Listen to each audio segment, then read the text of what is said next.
directly these consequences and the inclusion of migration and migrants and refugees. Right now, on the table, there's some proposals from the Commission. The first one is the return regulation that has as a goal to create the European Guantanamos in third countries so we can expel, because we're not returning these people. Returning is the last phase of migration and it's always voluntarily. Expulsion is not voluntarily. So we have to be careful with the language. This regulation has a goal to expel these people to third countries in which, these expelling centers to people that are not admitted as asylum seekers.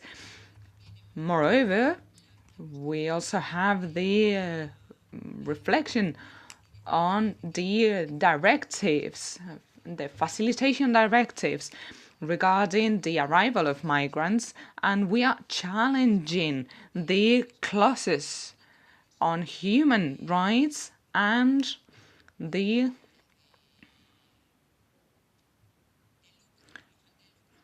lack of benefits on those proceedings. The meaning is that the saving organizations and the initiatives from municipalities and society will be criminalized. And this is a high risk. So solidarity is at risk. Solidarity will be a high risk activity for all that are committed to open our doors and to promote a welcoming society and to keep defending human rights.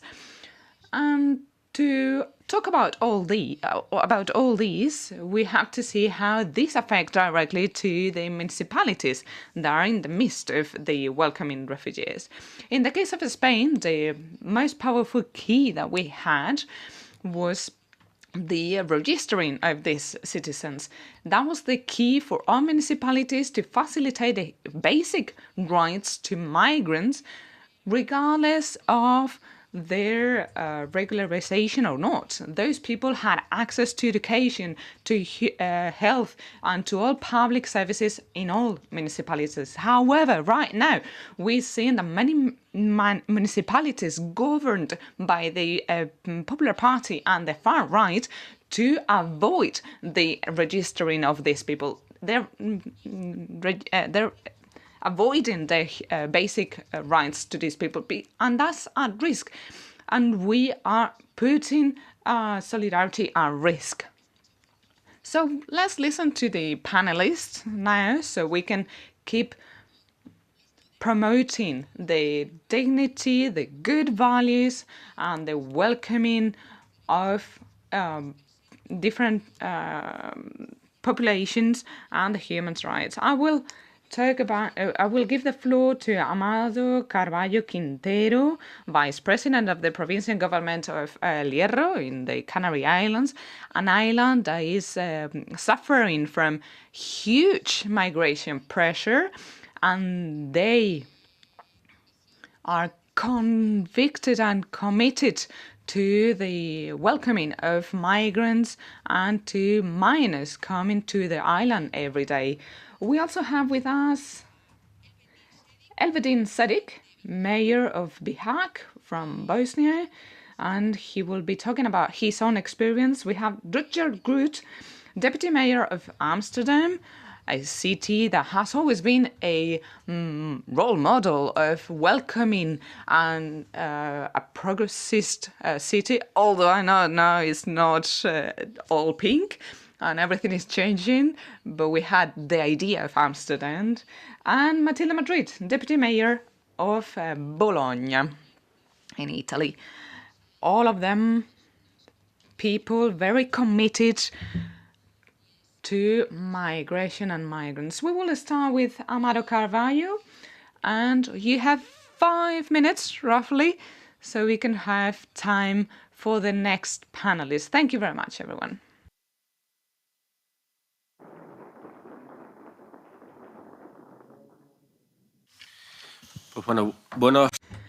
Good morning, everyone.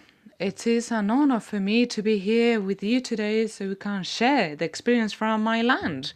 As MEP Estrella Galán was mentioning, the Hierro from the Canary Island as the destination region to migrants that are looking for opportunities, a better life, and a safer place. Canary Islands is a ultra-peripheral region, and it's the most western point with 3 different locations, and we've been witnessing of the problems in the Atlantic, the most cruel flow, especially in 2022, since 2022. As a western border in Europe, we've been living this migration flow, and we've suffering from many casualties. More than 14,000 people arriving in 2023, more than 40,000 people in 2024 with many casualties, and about 6,000 people in 2025 with 9 casualties. And we've been witnessing people dying after being rescued. The anxiety of those not being able to reach land, and the powerlessness of the people traveling through these roads. But above all, we're really hurts us because we're the hope of the Atlantic route. And if a boat doesn't reach El Hierro, the people on the boat will not be rescued. However, many people reach land to our island in Regina. At the south of the island, the port area has been developed so they can welcome a safer port, and the pressure had taken us to think about our resources so we can help people suffering from mental and physical problems, people that should be rescued and receive the resources from authorities and the society in general, so we can guarantee the legal translations at the moment of landing, and also a health and fair and dignified services. Also, taking into account their origin countries, to the El Hierro, they're coming from Mauritania, Senegal, Gambia, and other African countries as well. But also we have people coming from Pakistan or India even. We are facing a situation with people trying to flee from their land, from piracy, and looking for this destination, this opportunity land that, despite the situation in Europe and the obstacles created, they will keep trying to land, and they will keep trying to migrate. And at this moment, El Hierro is trying to create solutions, and we seeing the silent gestures of our society that should be promoted by the European Union.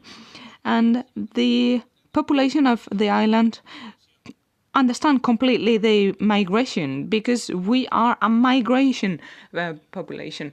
We had to migrate to look for opportunities, and in our families we still have the souvenirs of the people that had to flee to South America. So we have to promote the human rights of migrants and to bring to every person landing in our island to help them. This understanding is the antidote to the hate speech. We could be able to face this racism with different examples. The example comes from volunteers of the Corazón Naranja program that we are promoting, and in the center, in the welcoming center in San Andres, in El Hierro, they offer a kind word to restore the solidarity, and also trying to create a reception center that will welcome all the migrants. The example comes as well for all those people that anonymously are creating these spaces so they can accompany the people dead that had not been with their families. They bring flowers to the cemetery, for example, and speak volumes to the people landing to the island. The example as well of the efforts of our people and that are able to welcome these migrants, supporting and promoting their situation. I'm speaking specifically about minors, children that have the support of the autonomous government and that they need the support of the local authorities, such as the El Hierro authorities, so they can have an adequate life, an adequate and dignant life. And families all around the world can find their loved ones wherever they are using the social media as a link going beyond borders. El Hierro collaborates with other organizations and the public authorities so people, families, relatives in other countries and the origin countries, they can locate their family, relatives and their friends. So this message today is not a description of a reality, it's a acknowledge of the willing of El Faro to be the lighthouse of all this and to be welcoming migrants. That's why local authorities, organizations and municipalities in El Hierro and in the rest of the country should be able to collaborate in the migrant flows to avoid all the problems and the obstacles from the authorities. We know that the European Union should be more committed, and that's how we're calling on the European Union to be more committed and reivindicate the dignified life at the moment of landing, because public authorities, local authorities, we know our resources, we know our territories, we know our needs, and we're very aware of the challenges that people face when they land in our territory, and we should be heard, and we have to be able to meet their requirements. And in this case, Europe has a fundamental role, and obviously European institutions and everyone here, we can promote all these necessary changes and the improvement of their life of these people landing in our territories. Thank you very much. Gracias, Armando. Thank you very much, Armando, for your commitment. Amanda, for your commitment and all the work you do for migrants and refugees. Now we will give the floor to Elvedin Sadiq, Mayor of Bihać from Bosnia. Thank you very much. I will take the opportunity and greet all of you, and also to express my pleasure to be today here and to be in the possibility to tell you a little story. And the story I'm gonna to tell you today, it's about a small city called Bihać in the northern part of Bosnia and Herzegovina, which was actually overrun by the migration process that affects Bosnia and Herzegovina. And when I'm saying affects Bosnia and Herzegovina, I actually mean Bihać, because the migration process in Bosnia and Herzegovina, we can look at it from just one or two small local communities, and I will a little bit later tell you why it is so. We are facing with the migration process at 2018-2019, and it was for the first few weeks a few smaller groups of migrants coming from the east, actually from Serbia. and settling down in Bihać, because Bihać is about 15 kilometers to the Croatian border. It's a Schengen border. To have a better view or a better picture what I am talking about, and in no possibility to cross this border to the European Union, the migrants stuck in Bihać. And after a few weeks, we had not only a little group of the migrant population in Bihać. It rised in a few weeks to a few hundreds, and in a few months to a few thousands. And Bihać, it's a small city, as I already mentioned. According to the last census, 55,000 inhabitants. Actually, also regarding to the migration process, what happens in Bosnia and Herzegovina, the people moving from Bosnia to the European Union countries, we had about 35,000 inhabitants in real. And in one moment in Bihać were stuck about 10 to 15,000 migrants. So according to a population of 30,000 or 35,000 inhabitants in Bihać, you can imagine how it is, it was in Bihać in this period. And the problem was because the state authorities doesn't deal with the migration process at all in Bosnia and Herzegovina. So the state institutions looked at the migration process as a local problem.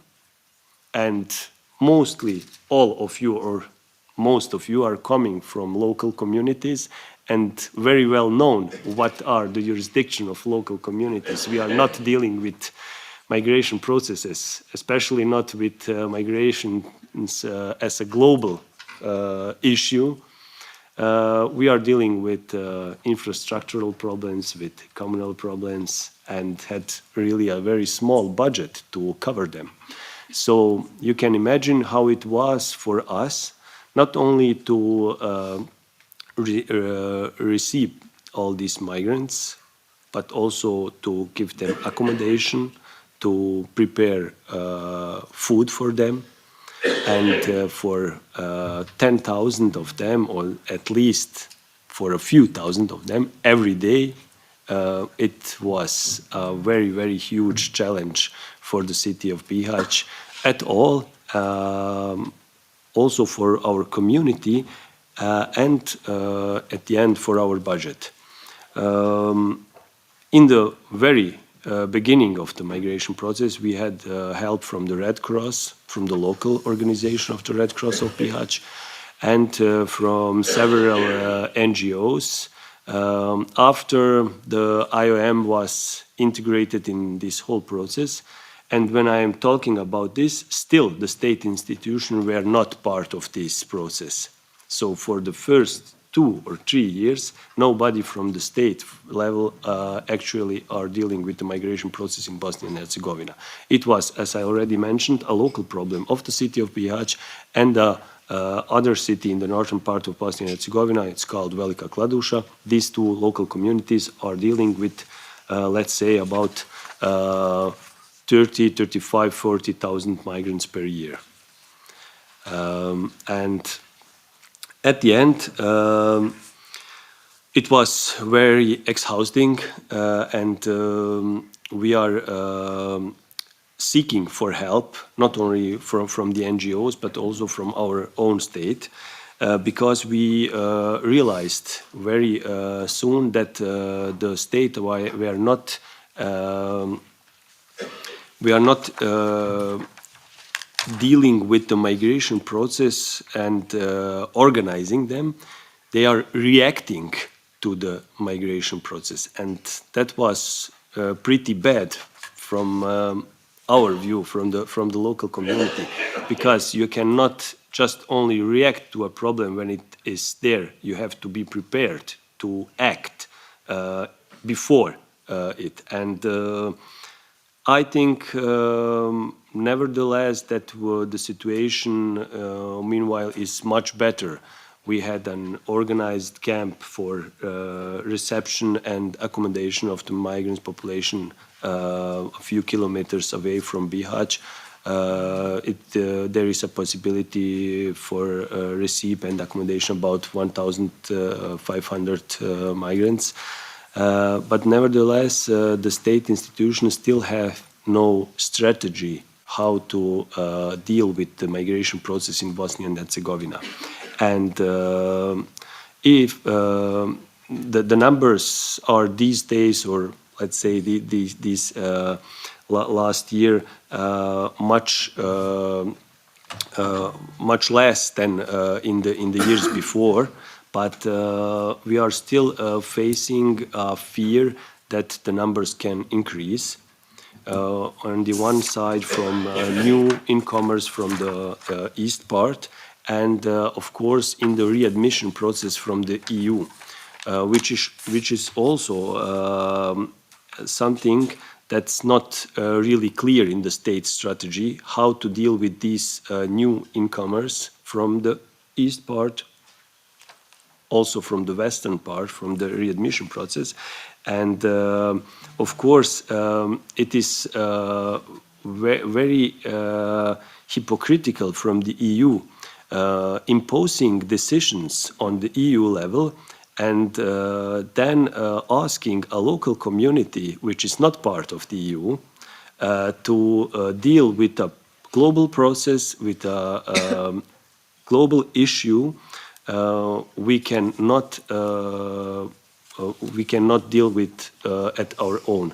And I think that's also something that should be put before the EU institutions, that they very well known it is not only a question of the EU funds they are giving to our country, but it is also the decision-making process and the decision they are made to our country, especially to the local community, and awaiting from us to do their jobs.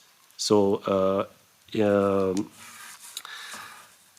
at the end, I would say the situation today is much better, but as I already mentioned, we have still this fear that we can or could be overrun from a new wave of migrants, and a second time, I'm not sure we could deal with it again. Thank you very much.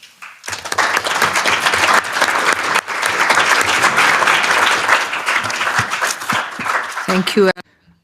Very interesting, all your experience.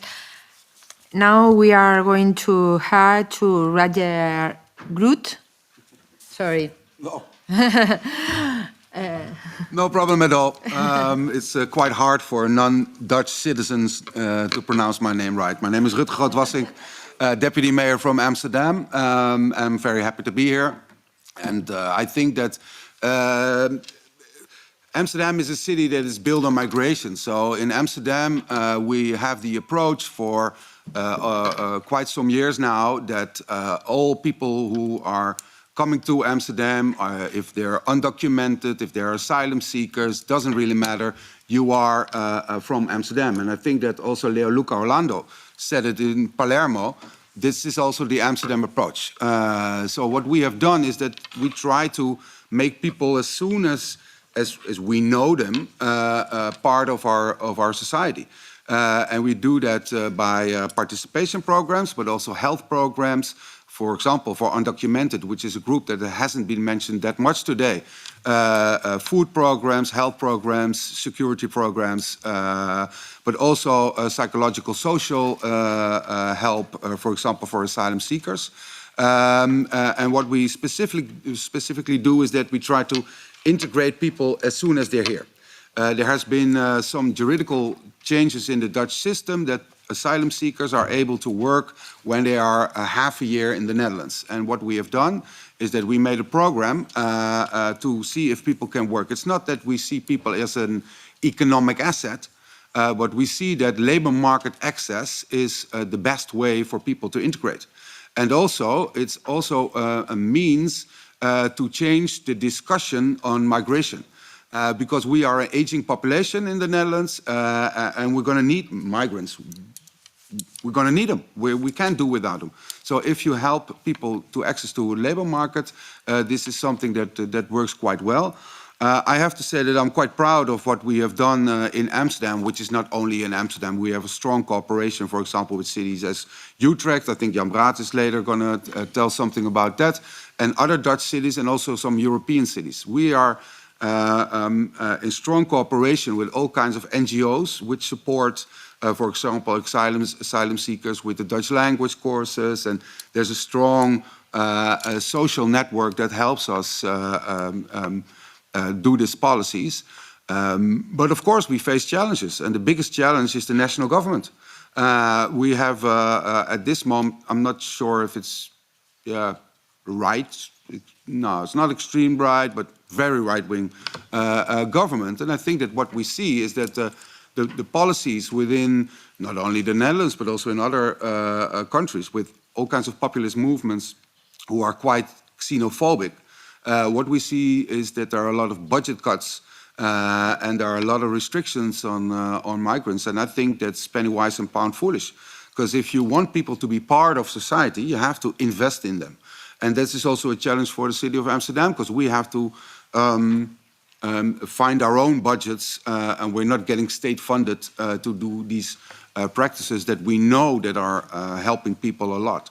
So I think that also with the created asylum crisis in the Netherlands by the national government, that is something that is not helping. But also within the public opinion, there's a very strong anti-migrant movement going on. And of course, in cities, there's still a lot of positivity about migrants, but it's getting tougher and it's getting more complicated in this discourse that migrants are stealing jobs, stealing houses, and this is something that doesn't help us. It doesn't affect Amsterdam that much, but it is something that is, especially on the more rural parts of the Netherlands, it's quite complicated. And I think that what is crucial, that the national government isn't helping us that much.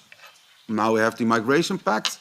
And I think that if Europe is serious about building inclusive societies, then Europe and the European Commission should be in direct dialogue and direct talks with cities, because we are the receiving end of migration. We have to support education, we have to support health, we have to support everything, which is fine, and we like to do that. But I think that what we really need, and I'm also part of Eurocities, and we are strongly advocating for that as well. And we are going to talk also with the European Committee.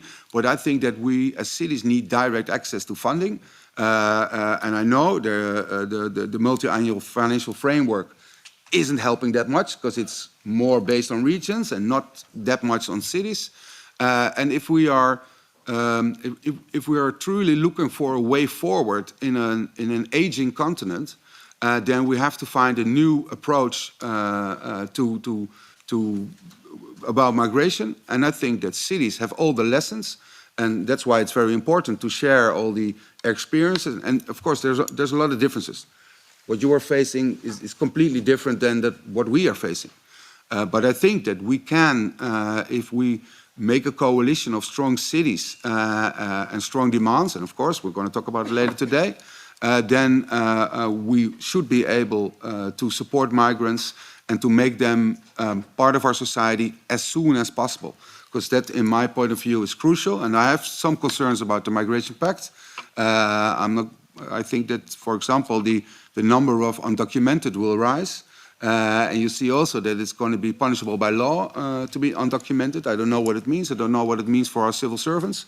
But I think that only by cooperating as cities and in these kinds of discussions, we can find a way forward. Thank you very much.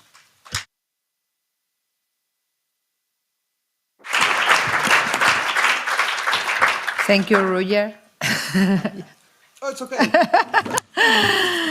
Now we are going to speak with the next speaker. She is Matilde Madrid from Bologna. Grazie. And now is your time. Thank you for the invitation. This is a very important opportunity, probably the first for cities to discuss this issue. So thanks very much for the invitation. The mayor of Livorno, who spoke in the previous panel, shall I take it from the beginning, or can I go on? Okay.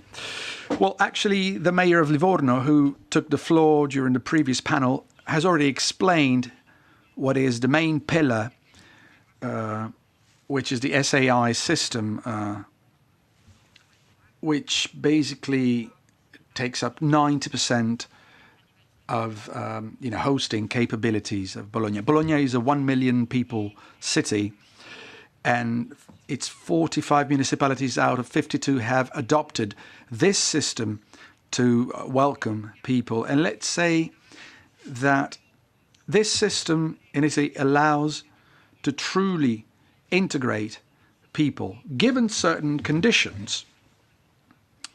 And in the light of the new migration pact, are at risk and at peril. I will tell you what our main concerns are in a few minutes.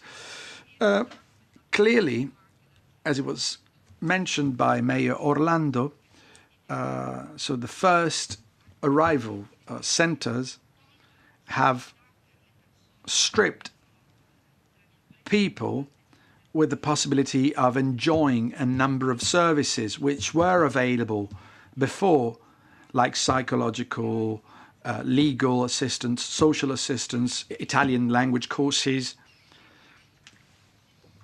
which with the new government have been cancelled, basically, clearly for the reasons we all understand or we all imagine. So the lengthy stay in these centers make people to lose time, and so we have shorter time to immediately start an integration process to have a dignified life in our country. So the system, the Italian system, tries to recover all this, and the mayor of Livorno explained what it is. It involves social, healthcare stakeholders, housing agencies, training centers, and all local administration institutions. So basically, we try to create a local ecosystem to ensure, to foster people to enter the process and then get out of it and be autonomous and independent and maybe find a job. So this is all at risk because the funds available to us, they go through the government.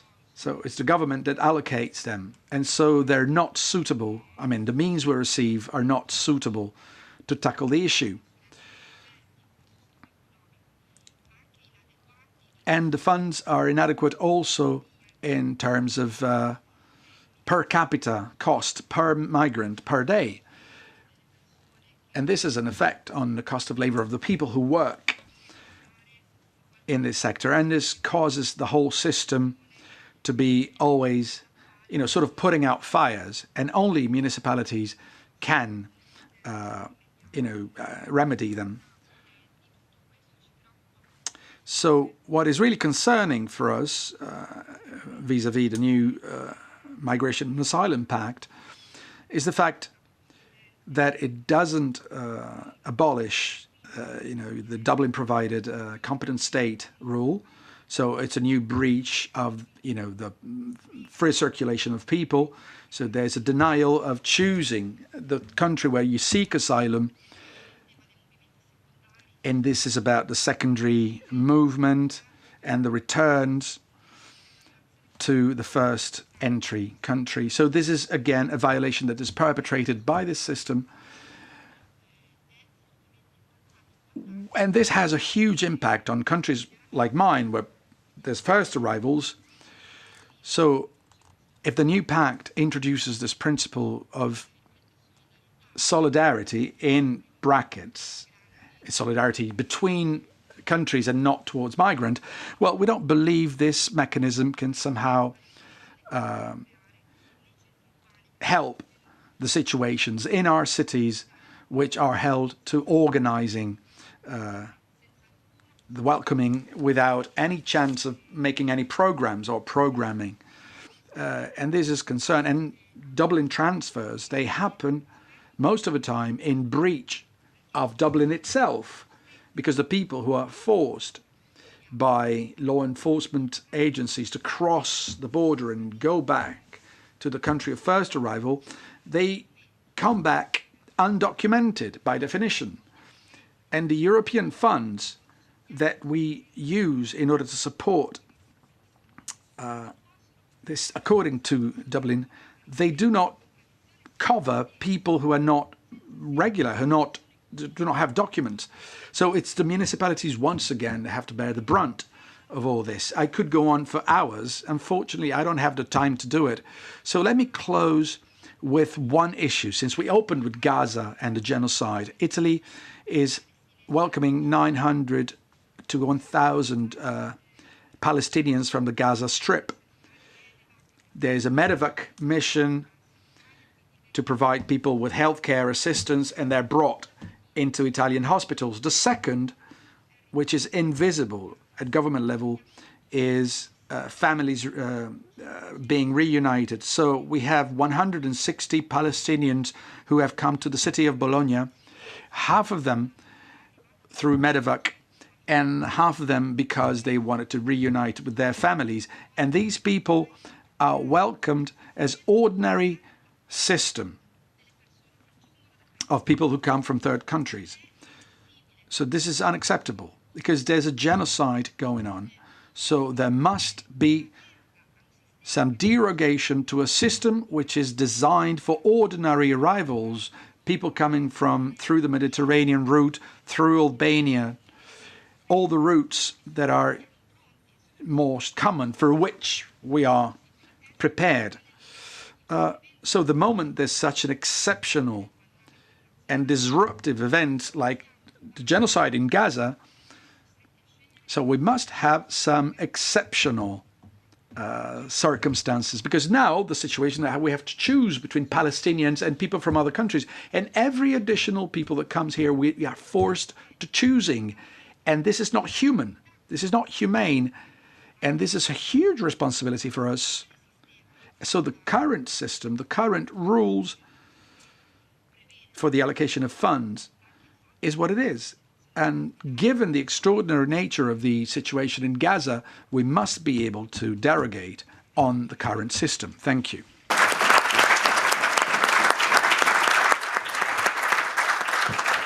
Muchísimas gracias, Matilde. Muy interesante.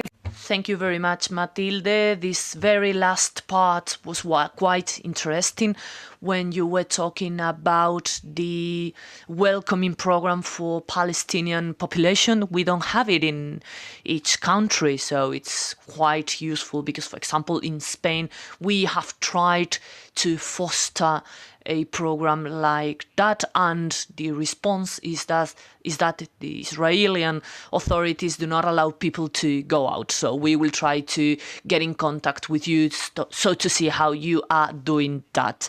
Apart from the sick young people that we can welcome. We are doing that in our country as well. So I was quite strict with times. So we have time for a Q&A. We have until 11:55 for the Q&A. So we have more or less 15 minutes. We don't have time for many interventions, but I remind you that we will have another session later on. So who wants to take the floor? ¿Alguien quiere tomar la palabra? Anyone who wants to take the floor? You were complaining before, but just to complain, right? Use the microphone. Yeah. Gentleman from Amsterdam. You mentioned that everyone arriving in Amsterdam has the right to work after 6 months. Is that correct? Did I understand right?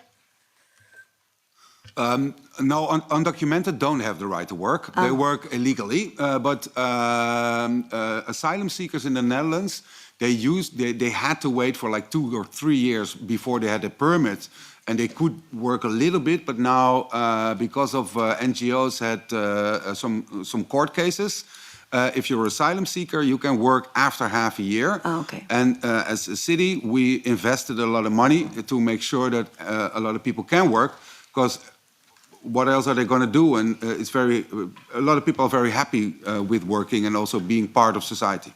My question was going in the direction of the housing solutions you have found, because I interpreted that it would help the fact that they could work after 6 months.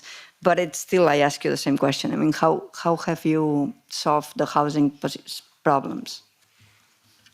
We can't, because we have a huge housing crisis in the Netherlands, and that we're extremely short of affordable housing, because a lot of affordable housing has been sold to investors.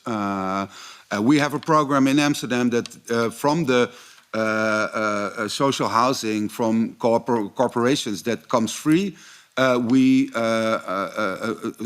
portion of that is for people with a status, people with a permit.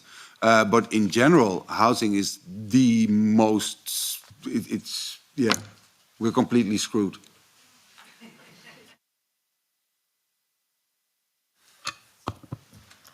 ¿Algún turno de palabra más? ¿Alguna intervención? Anyone else who wants to take the floor?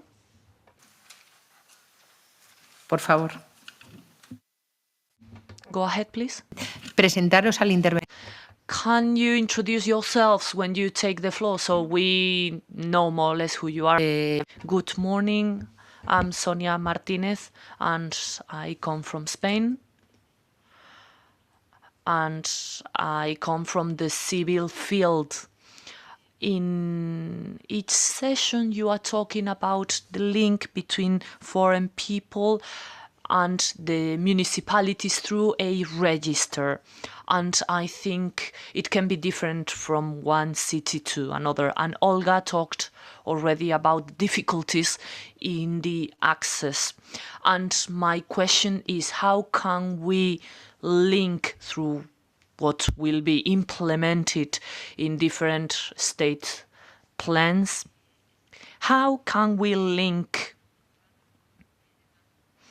foreign people and registers so as requirements are not discretional and guarantee equal access through registers in different municipalities and cities? In Spain, we have a housing problem, and sometimes the municipality can limit the access depending on if the person can guarantee that they have access to decent housing. And I wanted to talk about the administrative timing as well, because for some people it's difficult to register at cities. So this first welcoming phase becomes problematic, especially when identifying vulnerable profiles. I think this is one of the main concerns that I've been seeing in all your speeches. And I wanted to also take this opportunity to thank you for your interventions. Do you want to reply? Well, I will go first. The Migration Pact is a legal framework which doesn't include inclusion and integration, because as you know, those are different competencies. It differs from one country to another. In Spain, it's a regional competency. So we will face the same obstacle. Developing the 10 regulations in the pact. None of this includes inclusion. So this is a municipality's struggle and try to develop a legal framework at a municipal level. And then this will be applied depending on each municipality. It is a complex conversation, and we need to be aware that there are different realities. But it's not the same that taking directives into account and seeing what is included there. But I don't see the link with the plans in different member states, because they will have their own implementation maximum for June 2026. So I don't think it's related.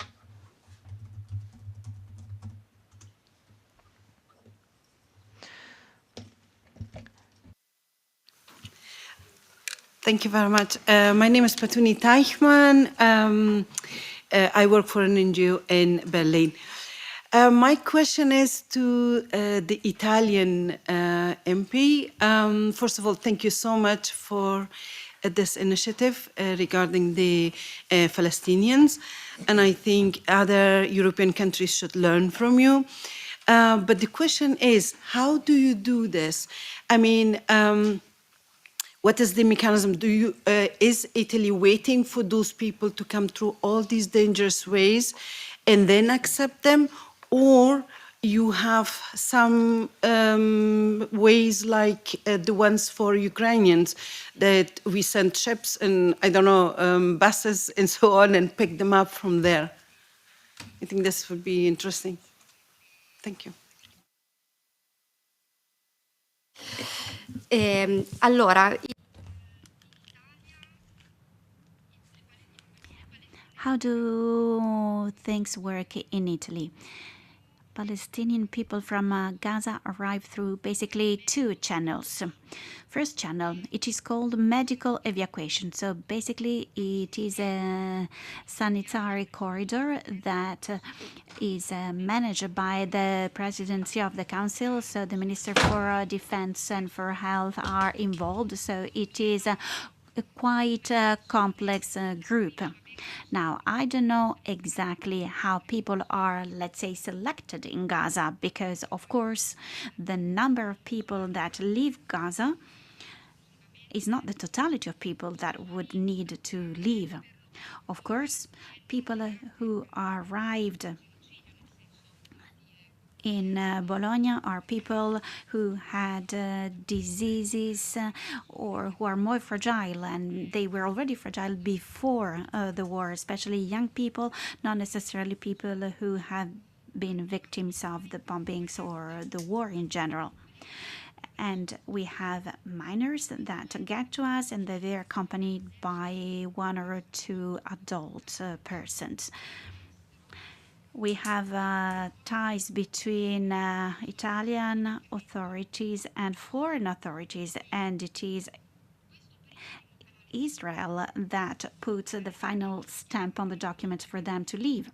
And then we have a second channel for families to reunite, meaning that if through the first system someone arrived to Italy, the people who are in Italy can request for their family members to join them.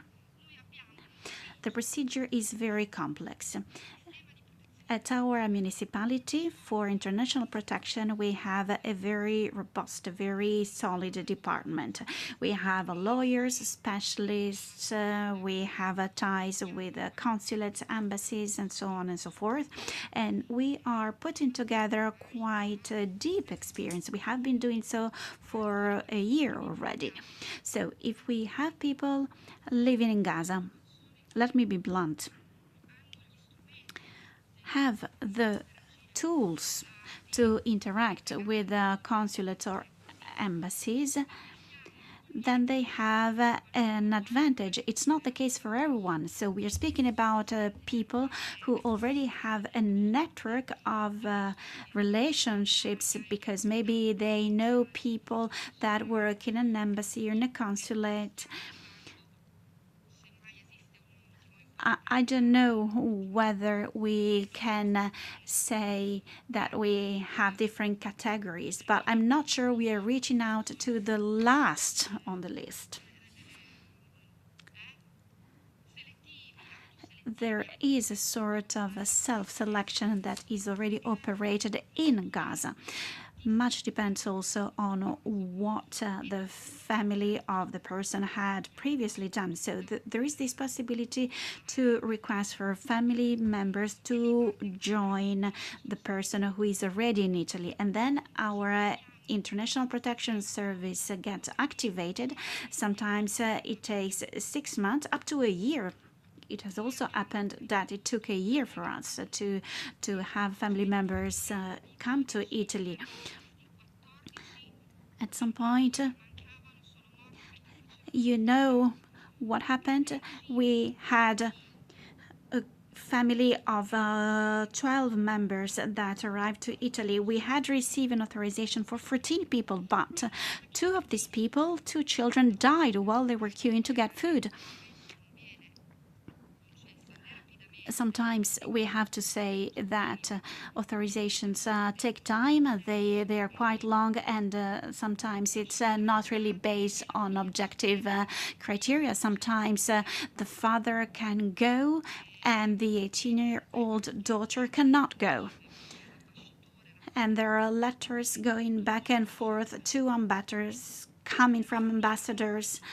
So sometimes it is not based on objective criteria. But then let's imagine we have a person in Italy, and maybe in a hospital we have a mother with her son, and they have an apartment. And then when the father and the sister and the uncle come, we can have everybody gathered in the same flat. So this second system was not created for Palestinians specifically. It already existed, but when this system can be used, Palestinians use it. Now, what shall we expect for the next month? If another 100 people arrive to Bologna, what can we do with them? I can understand that they leave their land because they have to flee, but we have no further possibilities to welcome them. And this is dramatic. It is dramatic politically and especially on the human front, but we have limitations.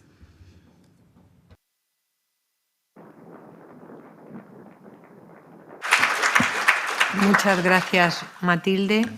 Thank you very much, Matilde. I would like to ask you a question as well. And I also open up the question for the MEPs from Italy, because this welcoming process for the Palestinian population is very important, because maybe it sets an example for other countries and we can ask for it. So you talked about the health welcoming process.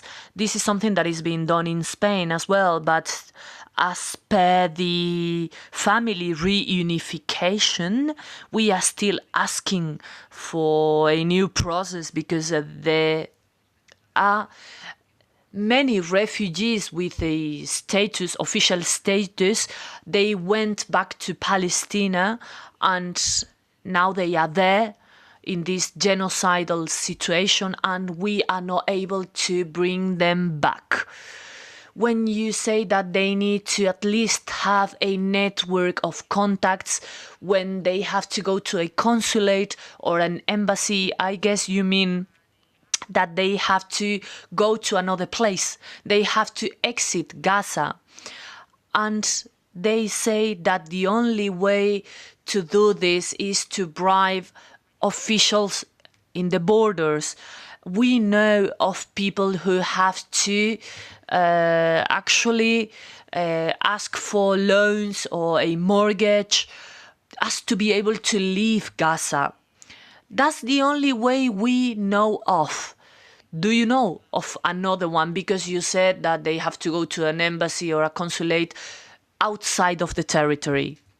Do you have any additional information? Until a few months ago, Hasta hace unos... Israele all'Iran, i ricongiungimenti familiari arrivavano con una certa cadenza, perché erano possibili le esfiltrazioni dal confine con la Giordania e quindi in Giordania, perché la Giordania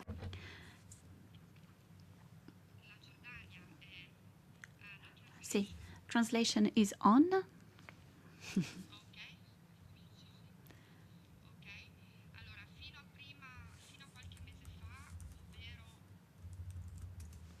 Until a few months ago, translation is not immediate. Sometimes it takes a few seconds.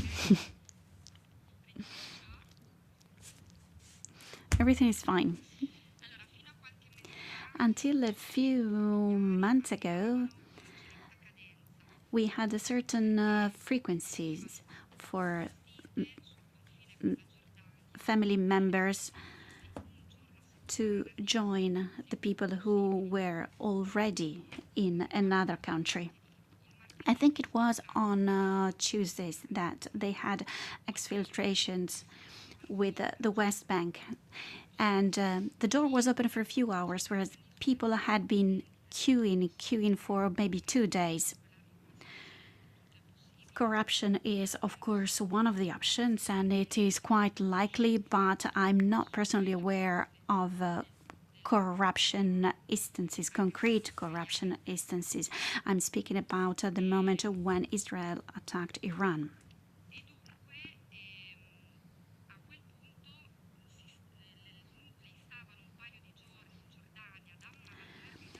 People stayed in Amman for a few days in the West Bank, and then from there, with planes, arrived to Bologna, but not only Bologna.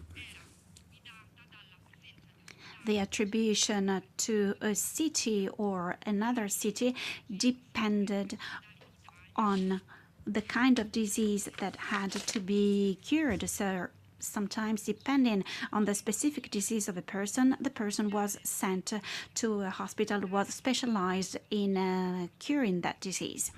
And then starting from there, family members went there. Now, we have to say that in Bologna, we have 3 hospitals that are specialized in very rare diseases. And that is the reason why quite a few children arrived to Bologna, and their family members arrived a bit later.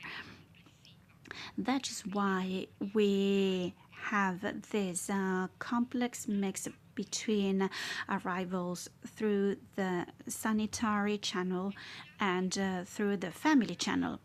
Now, things have changed, the rules have changed.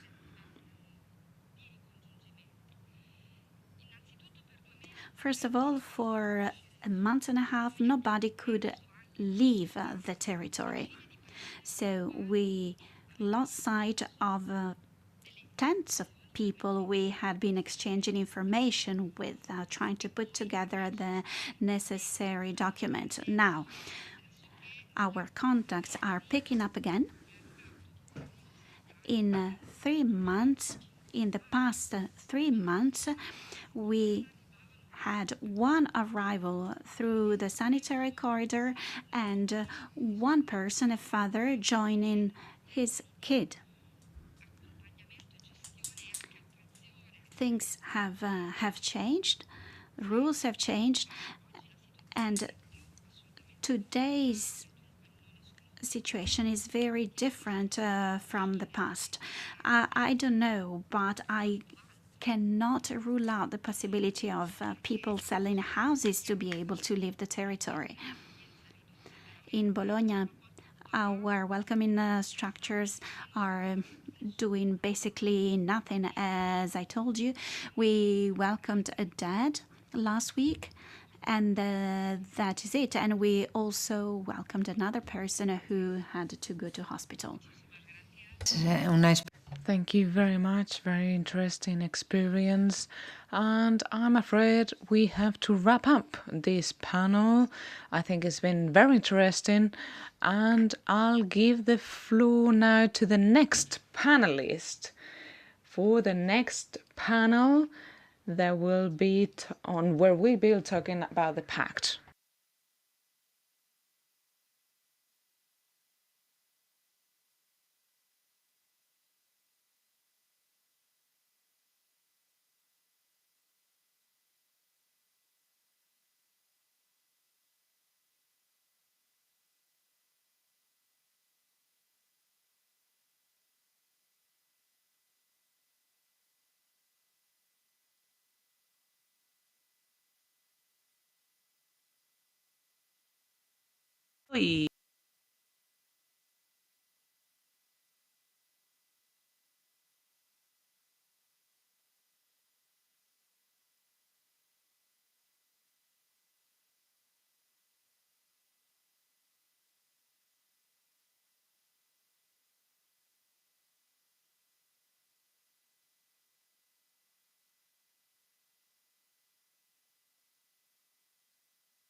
Merci de regagner.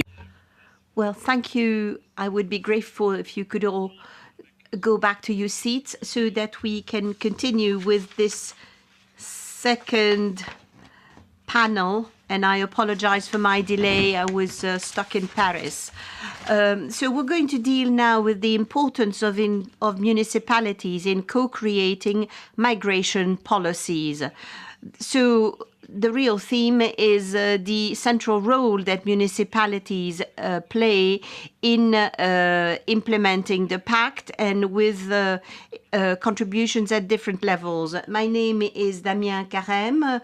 I am an MEP, but before that I had been a mayor not far away from Calais in the northern part of France, and we had been confronted to arrivals of migrants from Syria who wanted to go to the UK. And so the idea was to see how to allow them to continue their migration. Sometimes they wanted to simply join their families who were there. Sometimes it was the so-called Syrian diaspora or from Kurdistan. And so their families already were established in the UK. And the situation was quite specific because the city I lived in had only a few thousand inhabitants, and we had to host more than 10% of the population coming from Syria, people who had no dignified way of living because they really had nothing. And I had to mobilize the French government, and I defied the government by opening a camp with the help of Médecins Sans Frontières, Doctors Without Borders. And so the real problem of municipalities is how to fund those policies at local level. This is something that was referred to by the representative of the city of Amsterdam.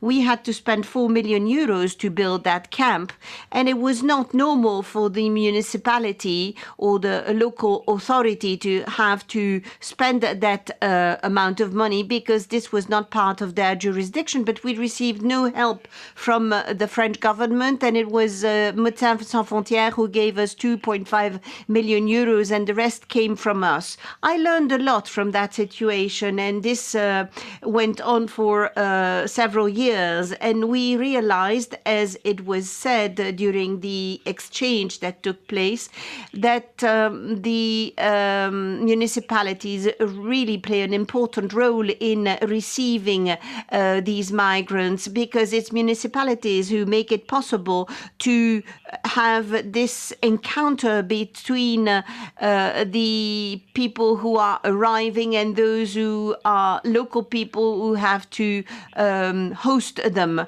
So this has been an extremely interesting human experience for me. And as a mayor, I came to realize that many of these issues could have been solved at European level, and they should have been solved at European level. I was lucky enough to be elected at the European Parliament back in 2019, and I was part of the negotiation of the pact in 2019, and then it was adopted in 2020. The pact actually is a real disaster. I don't need to tell you why, because in many under many aspects it's illegal. There will probably be many cases before the court, especially because of the emergency procedures. People have to take the fast-track procedure when the application of the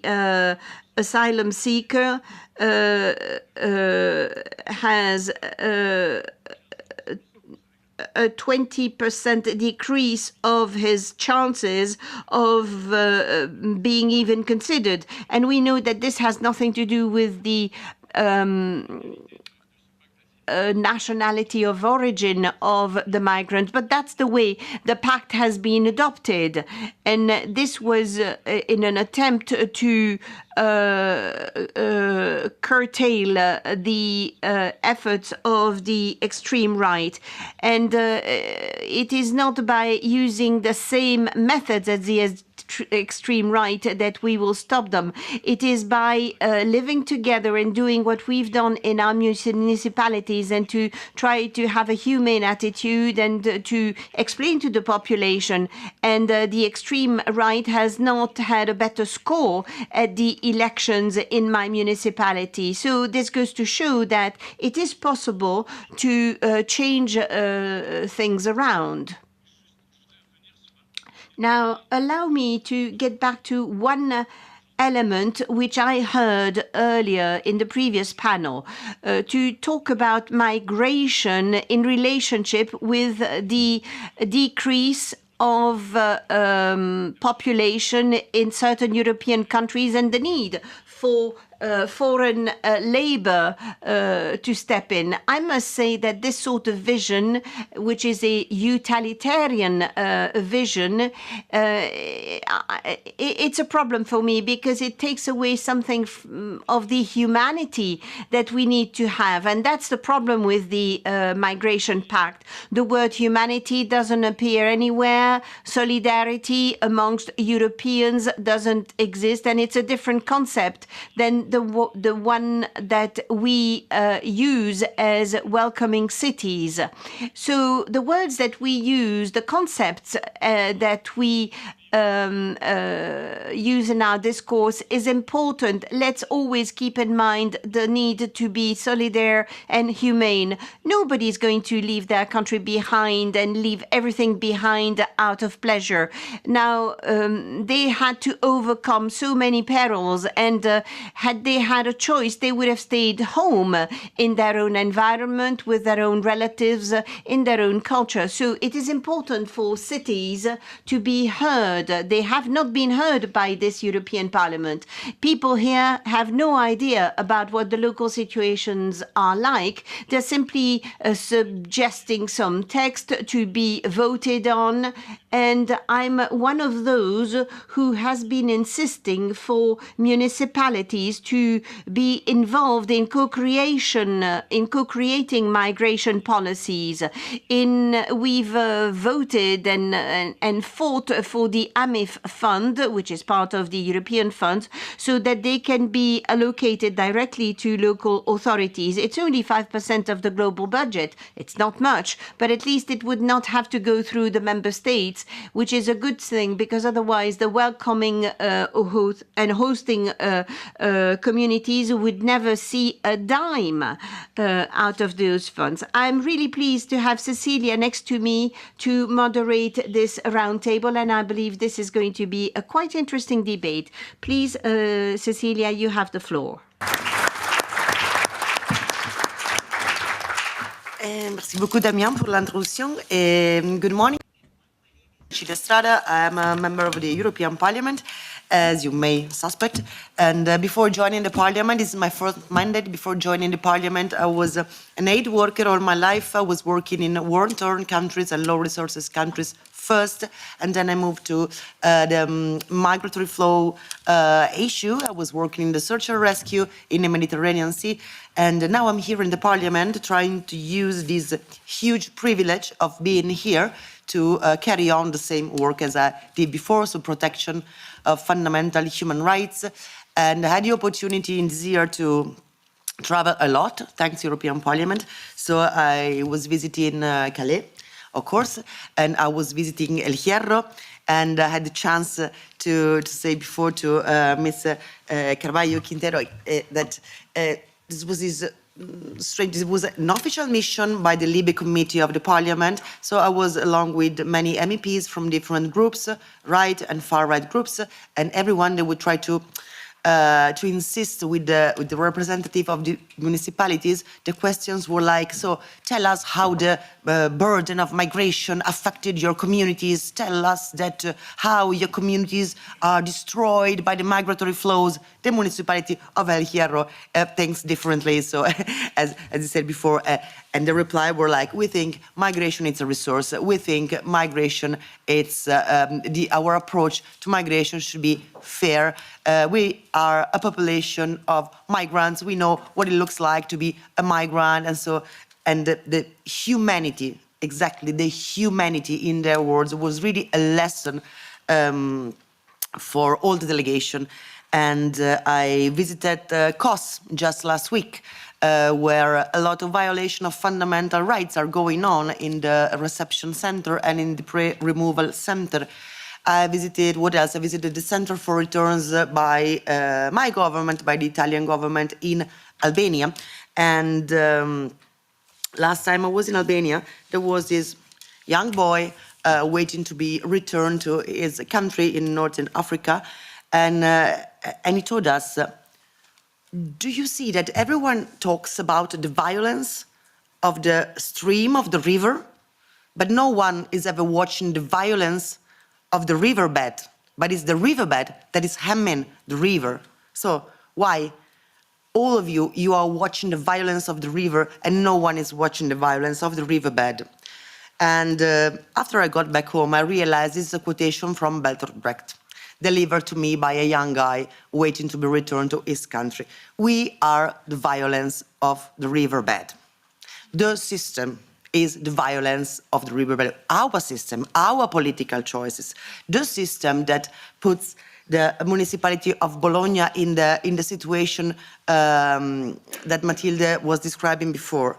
The violence of the new pact for migration and asylum, which fully agree it's a disgrace. And as you may know, in these days, the Commission and some member states are trying to do even worse than the pact. So we find ourselves in the very difficult situation of having to defend actually some parts of the pact because the Commission is trying to do worse. So in this environment, which is really toxic, because in these institutions nowadays we only talking about migration as the contrary of security. Everything is about security in this institution, and the contrary of security is migration. The contrary of security is also solidarity, according to European institutions and a lot of member states, including my member states. So it's in this toxic environment that we really need to stick together, share the best practices, listen to each other, and build a different narrative and to try to contrast as much as we can this toxic narration that will only bring us trouble, because in our experience as policymakers, as humanitarian workers, as activists, actually, I think I can speak also for Damien, we know that security is not made of walls or bricks or barbed wire, or is made of solidarity, is made of welfare, is made of human rights, is made of fundamental rights. So this is our vision of security. So I'm very happy today to open this panel with our valued guests. And before opening the panel, I would like to say thank you very much to our interpreters and technical staff for the precious work, because our event today and all our work is only possible because of the work of the invisible staff behind us. So thank you very much, everyone. And then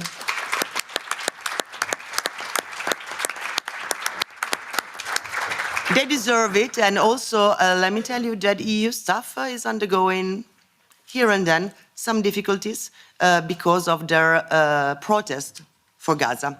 So EU staff really is having a bit of a hard time in these days, and we are much supporting their right to express their opinions and to protest if needed. I will introduce our guests, starting from Michele Lisia. He is the mayor of Pavia. That's a very interesting, beautiful city near to Milan, in northern Italy.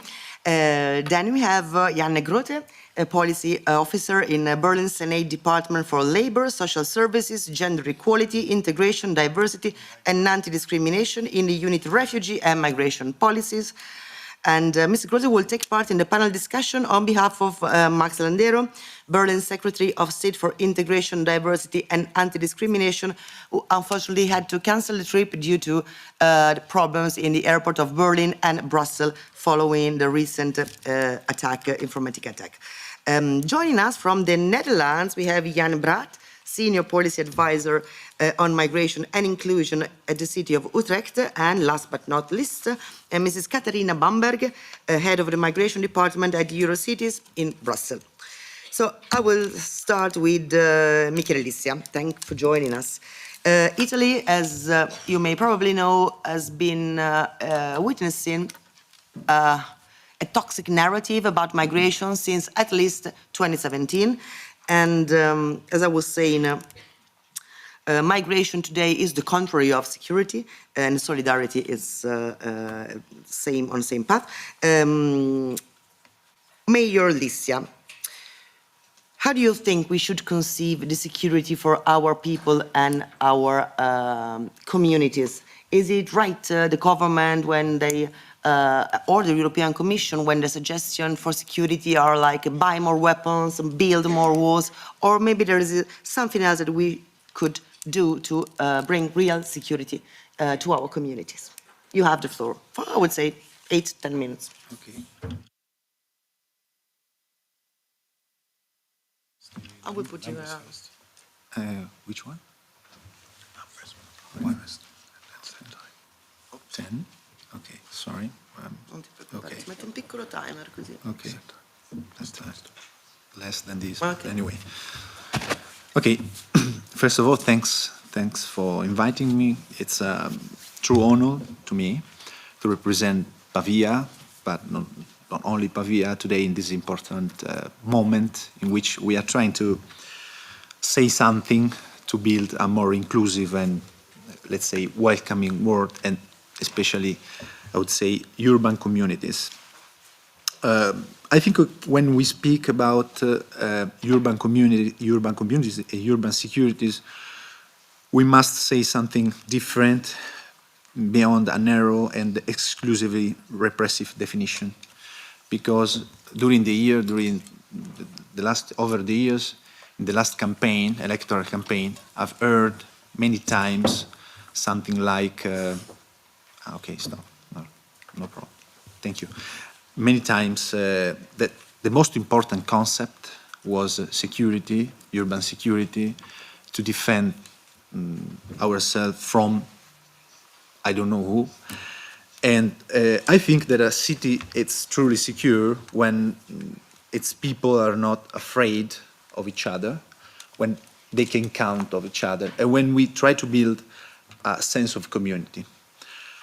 In my campaign, for example, the first concept I tried to develop was absolutely to try to count of a place in which everyone has a job.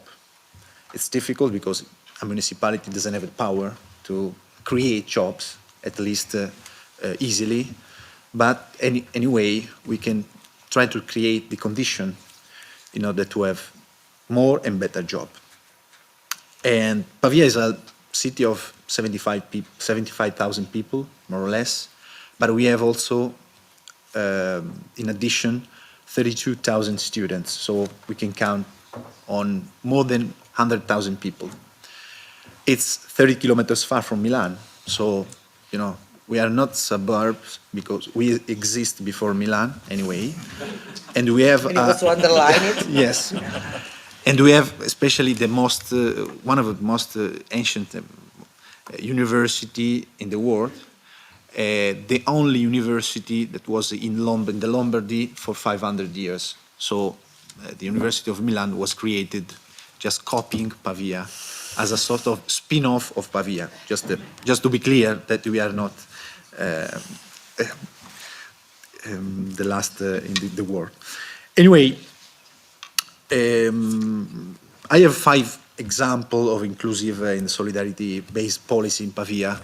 I have to admit that I'm not talking about something innovative and something, I don't know, coming from Mars.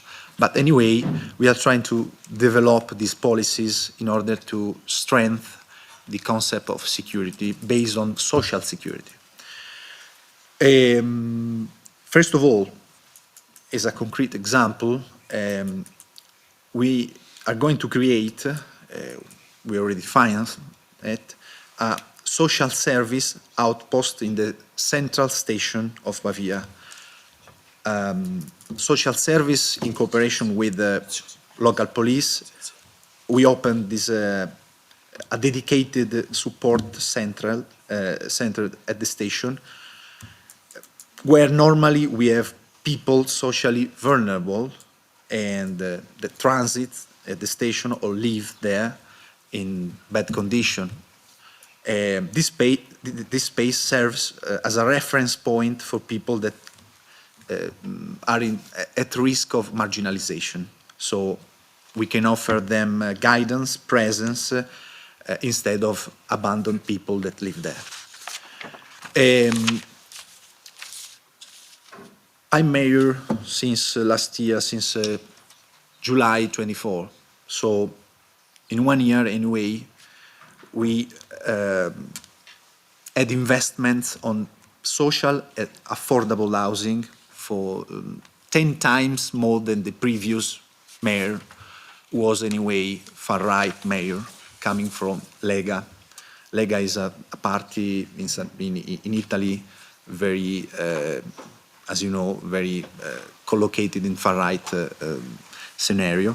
And we have allocated significant public resources to increase the supply of public housing, promoting a new model of urban planning aimed at fostering mixed communities and social cohesion through housing, involving housing, not separating housing. So especially putting together all the social, let's say, kind of people. The third point is regeneration of neglected district through community building.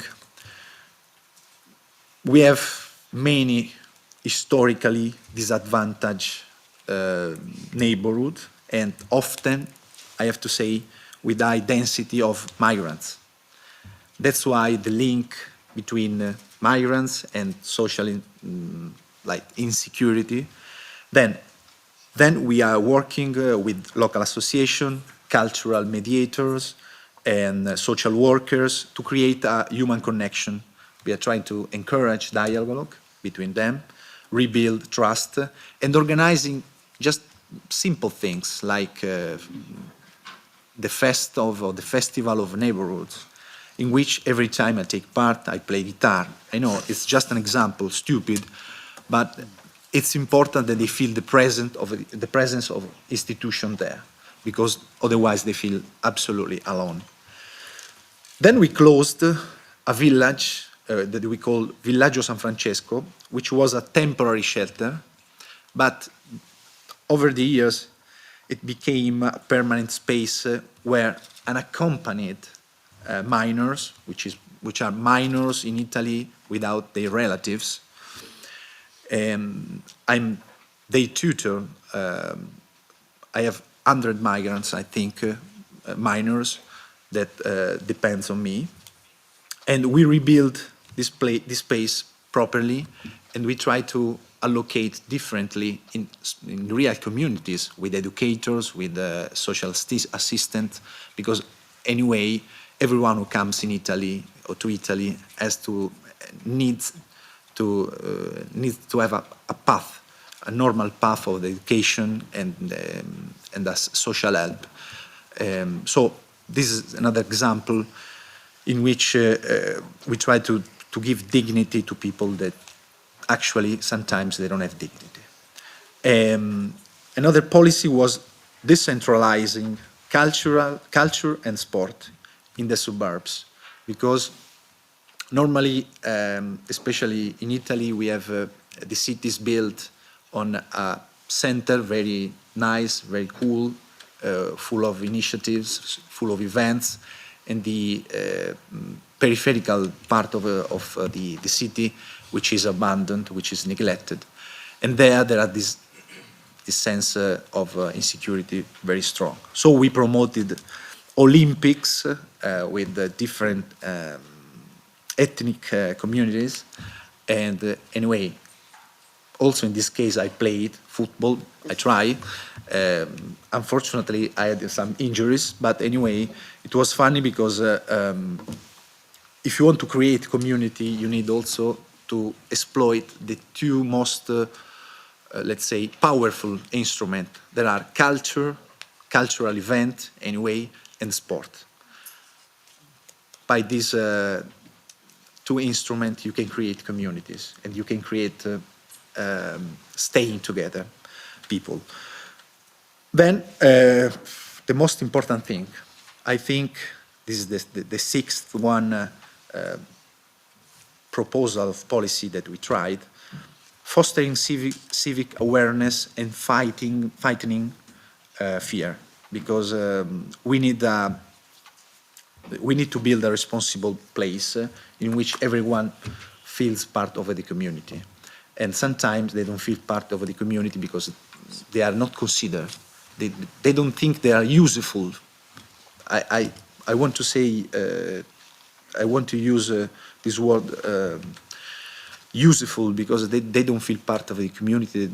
They believe that nobody cares about them. And so we have to create campaign of communication to build a different narrative.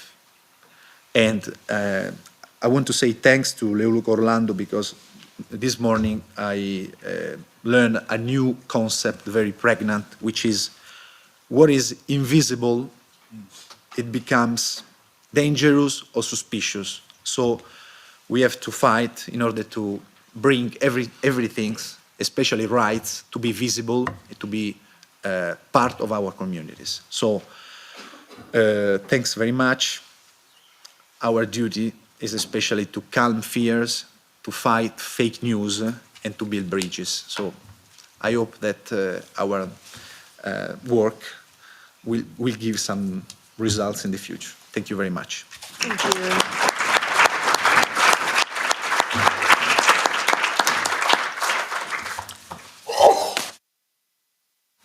Thank you very much. And now we are turning. Merci beaucoup. Nous tournons maintenant vers Jan Grote. Berlin. Berlin, c'est une des plus grandes villes de l'Union européenne et peut-être que les exemples qui viennent de la capitale allemande vont pouvoir être répliqués ailleurs. Bien entendu, il faut que les petites villes aient accès à des financements appropriés. En tout cas, la gestion des financements européens peut-être peuvent mettre en péril ces situations, sont peut-être même Thoughts on this with us and giving us example stemming from your personal experience in Berlin. Thank you very much. Thank you very much, Ms. Dada. Dear members of the European Parliament, dear colleagues from many European municipalities, dear civil society partners. My name is Jan Grote, as said, and I want to stress again that I'm speaking here today on behalf of our Secretary of State, Max Landero. He sends his warmest regards. He really regrets that he cannot be here today. He really would have loved to be here. So this is actually his thoughts. About 5% of almost 4 million Berliners have a refugee background, which amounts to almost 200,000 people. And Berlin considers itself as a safe harbor for refugees and joins, amongst others, the German Alliance of Safe Harbors, but also the International Alliance of Safe Harbors and Eurocities. And as a safe harbor, we are committed to humanitarian values, universal human rights, and the right to asylum. And it is essential to uphold these values, as said by my colleagues before, and to improve standards of reception within the CS, the Common European Asylum System, and its implementation, which is ongoing. Also, in order to uphold the European idea itself. Berlin takes its share in admitting refugees, providing shelter, providing a new home to those in need, and we constantly work on improving our standards and reception because we also have to improve. However, over the past years, we went actually even beyond the share and the quota which we had to take within the distribution system of distributing refugees in Germany. We had our own humanitarian admission program for Syrian refugees stuck in Lebanon and admitted more than 500 refugees additionally within this scheme. Furthermore, until December of last year, we made additional individual admissions possible via an extended family reunification scheme. And we have made very good experiences with both. And this may function as an example for regional and even municipal humanitarian admission programs. And those European municipalities and regions, and from the German Alliance of Safe Harbors, we know that there are municipalities who still raised their hand and said we would admit additional refugees, so those municipalities could take a more active role also on a European level by implementing a pledging system which includes pledges by municipalities for additional admission. This is not yet possible but could be discussed. And from a political and administrative standpoint, a main benefit of Berlin's humanitarian admission program was that it was resettlement-like. And the humanitarian admissions were incorporated in the German pledges to the EU. And this went along with extra EU funding for each additionally admitted refugee via the EU resettlement program and AME funding. This again allowed to refund the costs we had for the humanitarian admission program by receiving additional money for each additionally admitted refugee. So travel costs for the refugees, which we had to cover, pre-orientation courses in Lebanon, and expenses for additional staff and housing, etc. So now, shortly, the first phase of the EU solidarity mechanism will begin. And to the best of my knowledge, it is not yet decided on how to use the financial contributions by those member states who are reluctant to relocate refugees to their member states. They have the option to pay 20,000 euros per refugee, which they are reluctant to take in, but should take via the quota. So this again means that other member states, other municipalities, will have to take those which are not being relocated to those member states, they have to take it.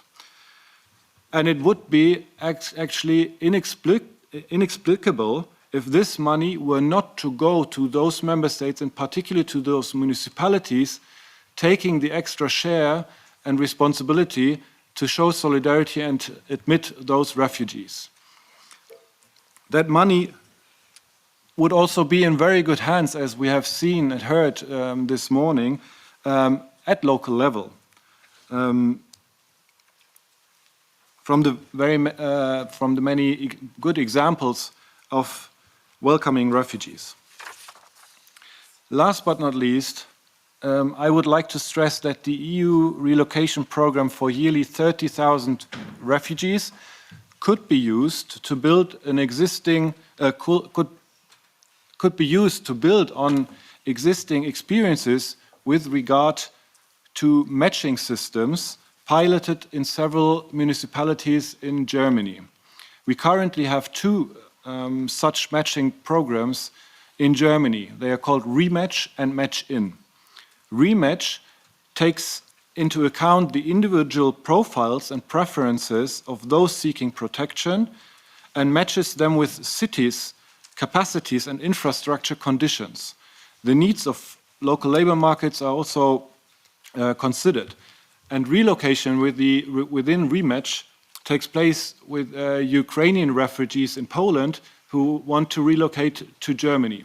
And there are some municipalities on both sides cooperating where the refugees can put in their data in a system, and on the other side the municipalities can put their data into a system, and then these data are matched by an algorithm-based system to bring both sides, refugees and municipalities, together in the best possible way. The Match-In project, again, developed a mechanism for the distribution and allocation of refugees and asylum seekers within the federal Länder. Upon first of arrival, then they are distributed to the single municipalities within the federal land. And it is led by two German universities via the Rematch while the rematch program is Berlin-based and civil society organization-based. Even though Berlin is not yet part of these matching projects, several member cities of the German Alliance of Safe Harbors are and have had good experience. One main benefit is in this matching of preferences is not only this matching of preferences of both sides, but also from an administrative perspective, there's a benefit for municipalities who receive these, because they receive additional information beforehand on those refugees. And that helps to set the reception system, the housing, to prepare for vulnerabilities, etc. Just like we received additional information in Berlin when we set up the additional humanitarian admission program. Matching programs may have several positive effects to better address the needs, for sure, on both sides, to make use of the potential of migration for municipal development, improve integration on the medium and long term, to prevent also secondary migration and there with stress for many sides. And matching also helps to may also strengthen to the labor market and the labor market integration, because the refugees themselves can put in some data on their qualifications, and if that matches the labor market on the local level in some municipalities, that might be a match. It's only one category in the system. In general, more legal pathways for refugees to enter the European Union and more possibilities to change one's residence status for humanitarian reasons to residence status of labor or economic purposes would be beneficial. And we hope that these ideas might find their way into the political discussion in the near future. Thank you for your attention, and I look forward to the discussion. Thank you.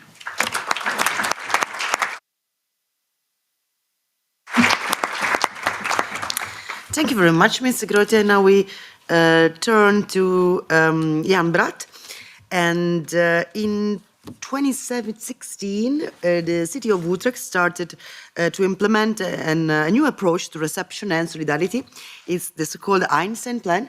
And since you are one of the co-creators of this plan, I would ask you to share some insights on the good practice you have seen and put in practice in Utrecht, and possibly have a bit of a focus about the best ways to finance local reception and integration plans. So you have the floor. Thank you very much. Thanks a lot. I will talk about different issues, but I first start with our Plan Einstein, as you already mentioned. In 2015-16, when there are a lot of people from especially Syria and Eritrea came to Europe, we thought our reception model doesn't meet the needs of these people anymore. There are big centers, they can't do nothing, and there are a lot of problems. So we thought, okay, we need another idea. And then we thought of some different principles about that, and we said, one, people must be active from day one.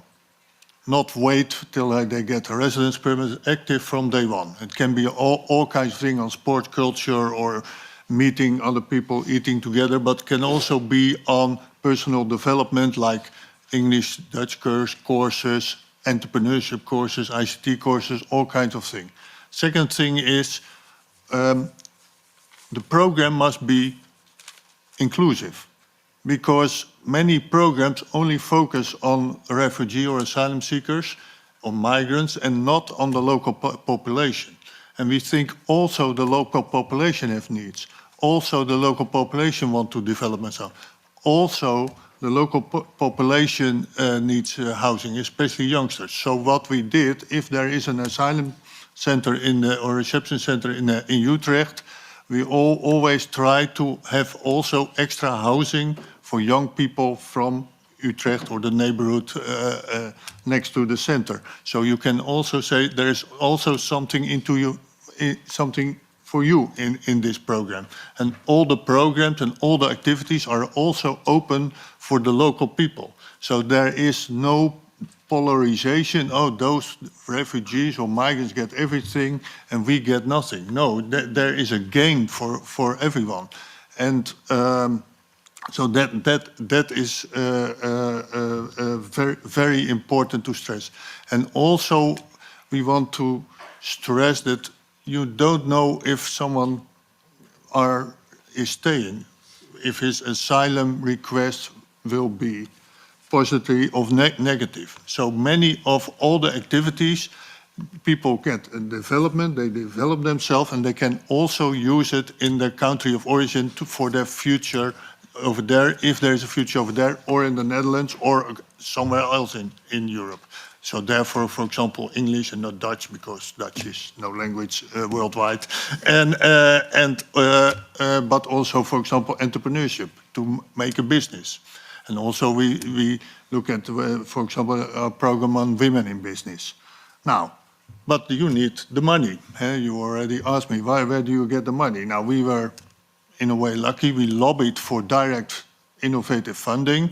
And then at that moment, the Urban Innovative Action, now the European Urban Initiative Fund starts. And this was especially a fund for us because it says, be bold, be initiative, be smart. And we thought, okay, be smart, we call it Plan Einstein. He is smart. And we could try for several years with money from the European Union, this Plan Einstein concept of co-housing, development, inclusive, reception center, and open, not with fences, but an open center in the neighborhood in Utrecht. And it was a success. It was a huge success.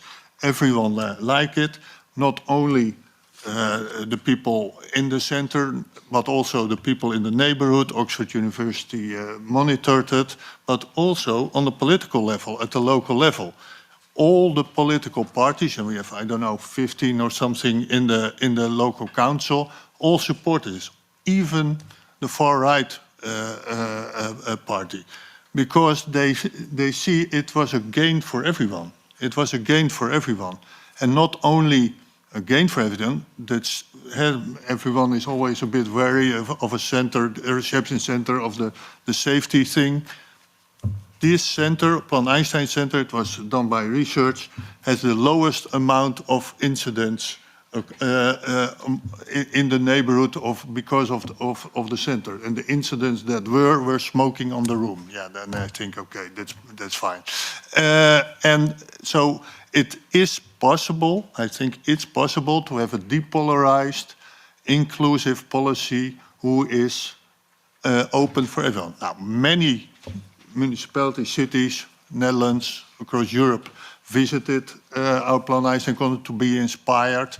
We have several projects now, Plan Einstein Academy. We try to transfer the Plan Einstein to different cities like Zagreb, who is also here, across Europe. And we think, and also the European Commission thought, okay, this project, this program is a best practice. And we want to support it. But they supported it initially, so it's always difficult after the money, the European money stops, how to get along. Now, we try to manage to change some money within our budget, but we also went to the national government or and said, okay, every new center, we want a reception center. We want to open it. We are a very welcoming city. We are a human rights city. We want that. But it should be a Plan Einstein center, and you have to pay for it, for the extras. It's not a lot of money. A normal center in the Netherlands costs about €85 a day per person. And we asked only €1.66. And if you go into a hotel or other, it's more than €100 extra a day. So we said it's very, but you get a lot of although everyone sees the advantages, you get a lot of, yeah, this is not in our system, and this is not our policy, etc., etc. But because we got the money from Europe, because we could prove in practice what the results are, and because it has the broad political support, then you can go on. So we would like that this kind of programs can be financed by the EU. And now I come with the multi-annual financial framework. If I look at that, Plan Einstein probably won't be financed there. On the moment in the Netherlands, the ministry is talking to municipalities about the new MFF and what they think about this, and they're only talking about KPIs, no paying in advance, stricter rules. You get only money if you have really a result, and not try to do something new or innovative. So, and that's already now.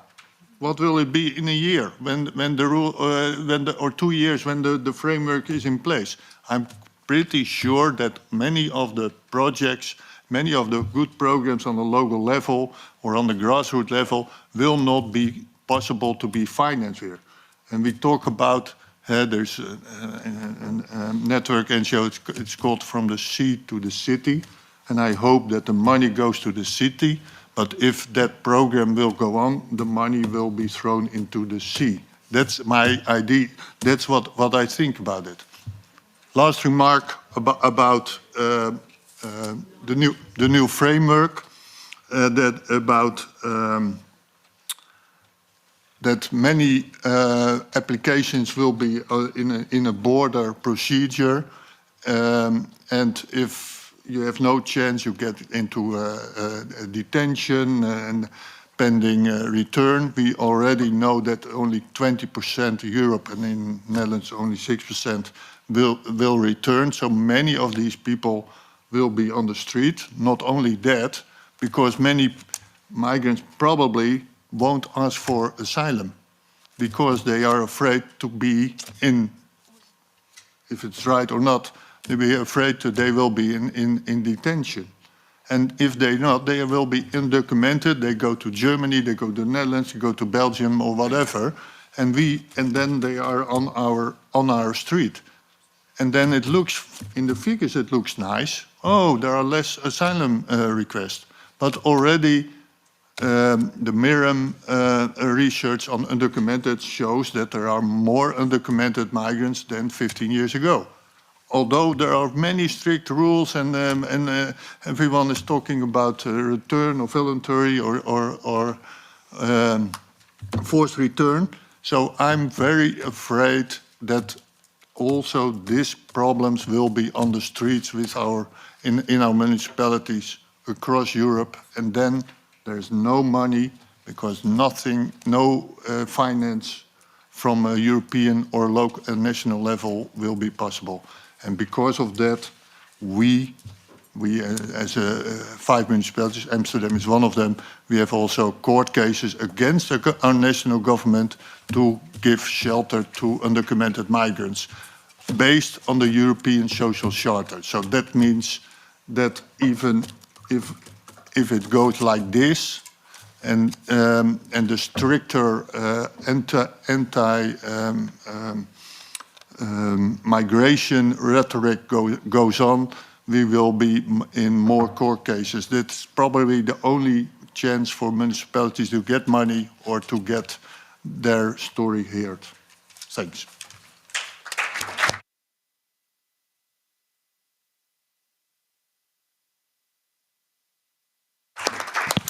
Thank you very much, Mr. Bratt. And now we move into Mrs. Bamberg, and Head of Migration at Eurocities. Eurocities is a network of more than 200 cities, including some of the cities we had with us today. And therefore, I would like to ask you, Ms. Bamberg, to zoom out a bit, collect the inputs that came from the intervention we had today, and if you possibly to give us a broad overview of the interconnection between municipality and migration process. And since Ms. Bamberg works in close contact with the EU institution. Also, I would ask her to dive a bit into the topic of EU funding for solidarity and integration plans. Thank you very much. You have the floor. Thank you very much. In close contact, but not in too close contact. Let me just stress that. Well, many thanks. In contact, for sure. Depends which one, though. Well, many thanks for the invitation and that I can be part of this panel. As you said, Eurocities is the network of the bigger European cities, and we represent more than 200 large cities in Europe, altogether making up more than 130 million people in 38 European countries. Eurocities, we cover the full range of policies that are relevant to the urban level, from mobility to climate action to economic development, culture, but of course also social affairs. And with our working group on migration and integration, which is chaired by Amsterdam, and several colleagues from the working group here today as well. We bring together local experts from city administrations to learn from each other, to build capacities, and to really improve and innovate at the local level for the integration of migrants and social inclusion more generally. So, I mean, I'm not telling you anything new here, but from these exchanges, it's quite clear to us that, of course, integration happens locally. And I think that already builds the argument that cities need to be involved in the processes at the EU level that then impact on integration at the local level. And that's not just in terms of integration policies, but of course migration policies more broadly, because we know how the new pact is going to affect integration prospects at the local level as well. And one common thread we see across all different cities is the need for more funding. I think also something that probably resonates with a lot of people here in the room, more funding to support integration services.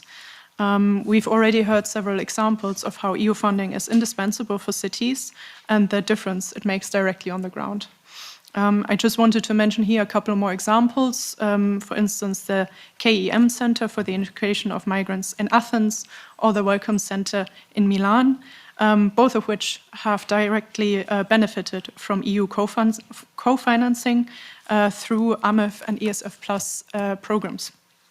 We also heard, of course, from Plan Einstein as well as from the center in Zagreb. I think a lot of good examples in the room today. And this support really allows cities to set up infrastructure to provide coordinated services. I mean, from housing to language support to employment, legal guidance, you can find all different sorts of services in these one-stop shops. And that really makes them more accessible for migrant communities that really need them on the ground. I also wanted to mention, for instance, Sofia, where the EU funding through our Connection project as well really allowed the city to test this model. And in the end, after the EU funding ended, the city then also took over and continued the funding from their side, similar to what has happened in Utrecht. So we really see that funding is vital for creating and maintaining integration services in cities. And with more people arriving in Europe, I think we can also see that the need for such services is going to increase. And that also means that EU funding must keep pace. And that brings me to the wonderful topic of the next MFF. And you can imagine that we at Eurocities paid close attention when the Commission published the proposals for the next multi-annual financial framework for the years 2028 to 2034, so the next EU budget in simple terms. The total budget is proposed to stand at around 2 trillion euros, with around 81 billion earmarked for migration, borders and security. And of course, we also know that, let's say, the policy developments at the moment in terms of securitization, as you have mentioned, Ms. Strada, also are reflected in terms of how that budget is supposed to be distributed. And those 81 billion that are earmarked in the next MFF, that's actually 3 times more than what we have in the current MFF, where it stands at around 25 billion.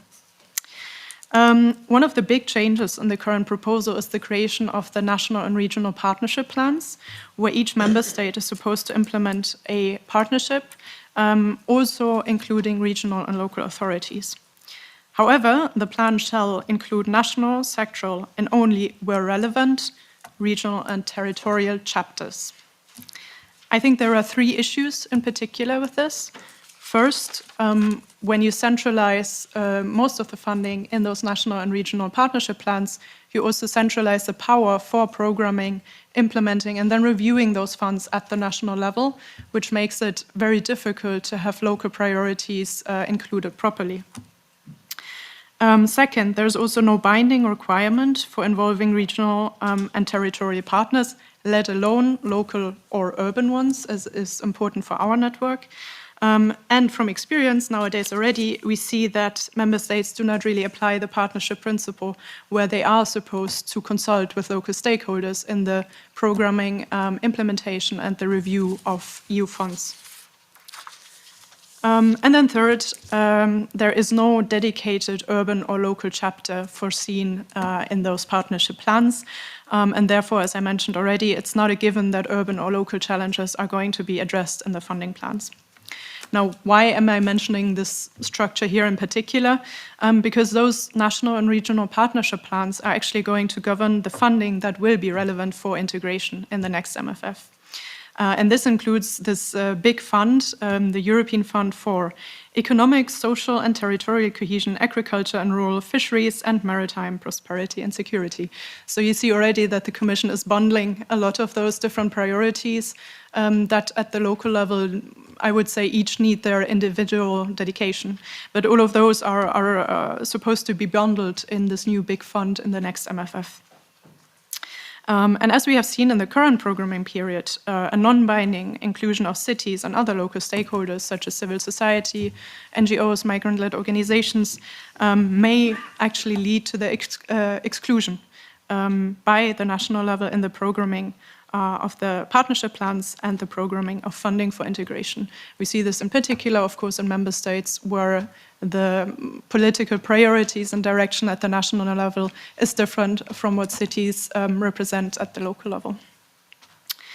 So this is quite concerning for us and something that we need to be mindful about in our upcoming advocacy work, or indeed our current advocacy work already.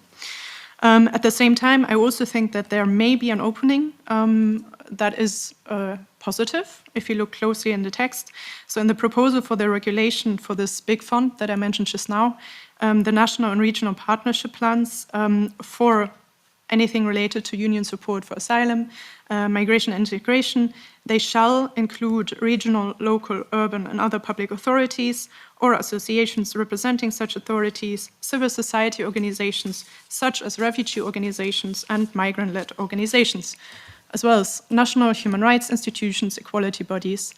And I think here we can see that the wording is quite progressive and is quite future thinking, I think, at least when it comes to the consultation of those partners in financing short-term integration measures. And I think this could perhaps be an opening or open the door to strengthen the role of local stakeholders, not just in the short term, but also in the long-term integration and social inclusion at the local level. So I would just close by saying that, of course, we know that these proposals are only the beginning of a long process of negotiations. And in these negotiations, I think we all have to ensure that our voices are heard, be it cities, civil society, migrant-led organizations, and really everyone else with a stake in integration in European cities and European countries. And I think together we need to advocate with national and EU-level counterparts so that funding is both adequate and responsive to local realities.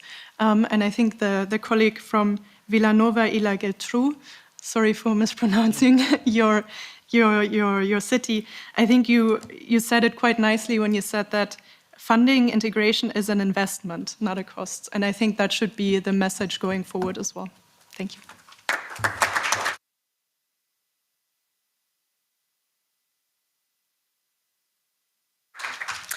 Thank you very much, Ms. Bamberg.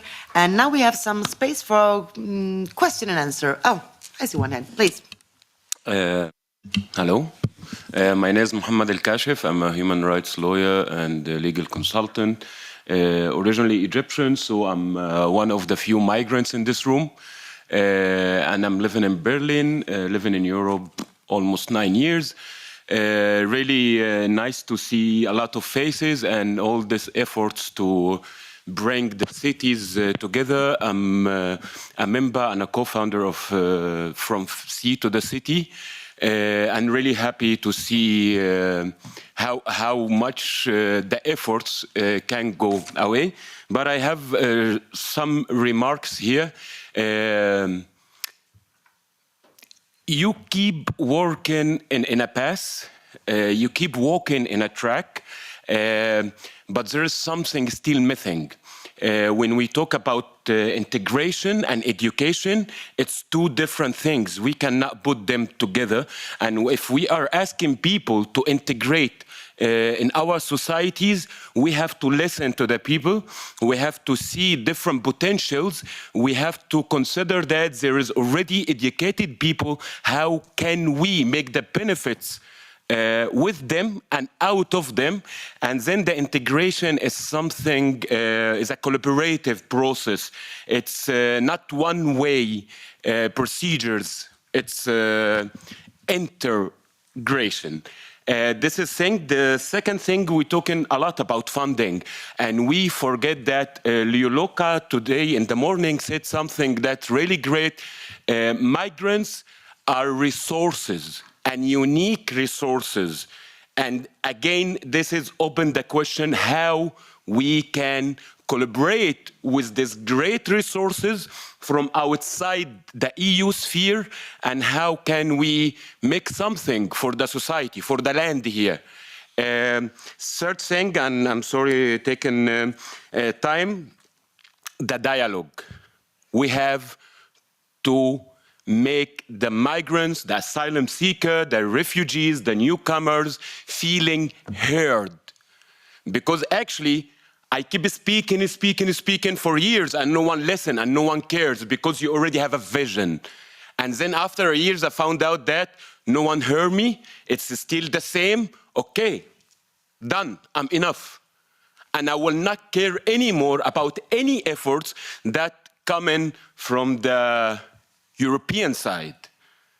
And I would like actually to invite you all, wherever you are, to listen to the migrants, to the refugees, not only the refugee-led groups or led organized groups, because also they are not represented.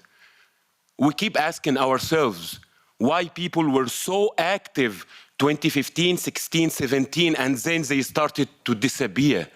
And now in the room, we are discussing the migration, we are discussing the integration, and we call it migration crisis, while it's really a political crisis. But I saw no one of the panelists, with all due respect, is a migrant or with a migration background. We never heard the story from the other side, just to complete the bigger picture. Thank you.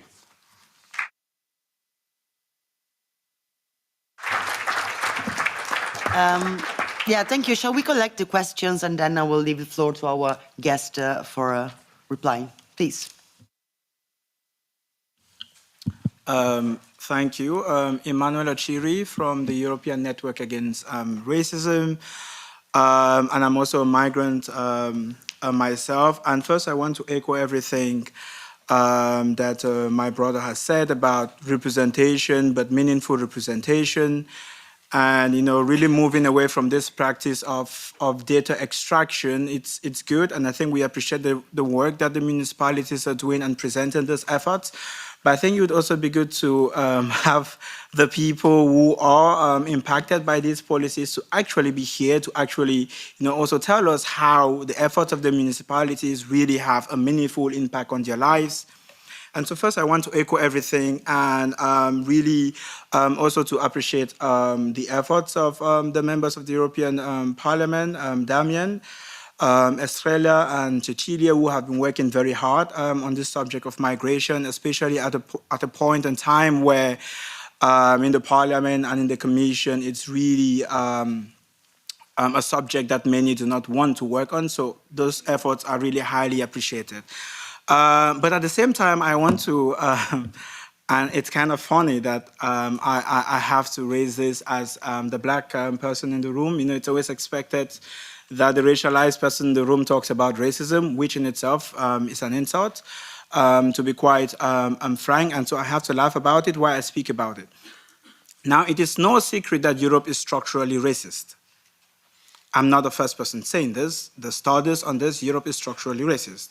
Now, when we talk about inclusion, and I would prefer to use the term inclusion and not integration, because integration is one-sided, and inclusion means actions by all of the stakeholders involved.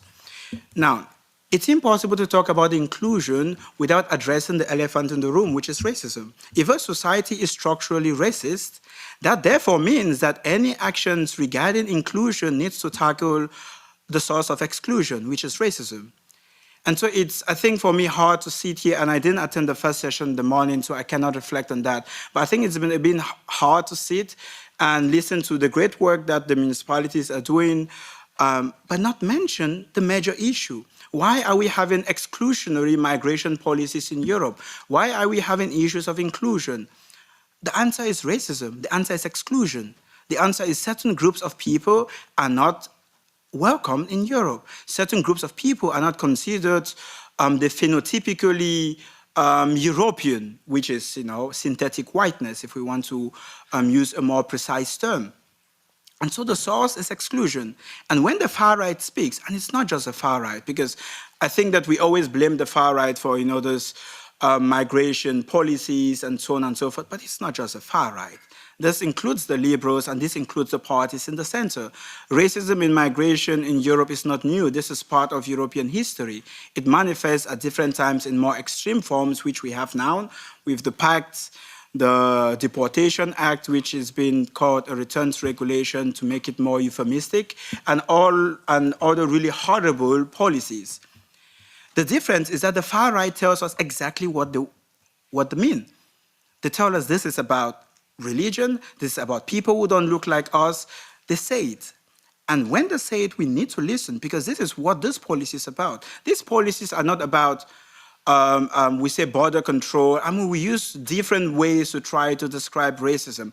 By the end of the day, migration is a proxy for racism in Europe. And so how can we, or you as municipalities, you know, talk about all the programs you're doing? And I've heard a lot of comments around the multi-annual financial framework and support to municipalities, but not a single word about the elephant in the room. And when are we actually going to start addressing this issue?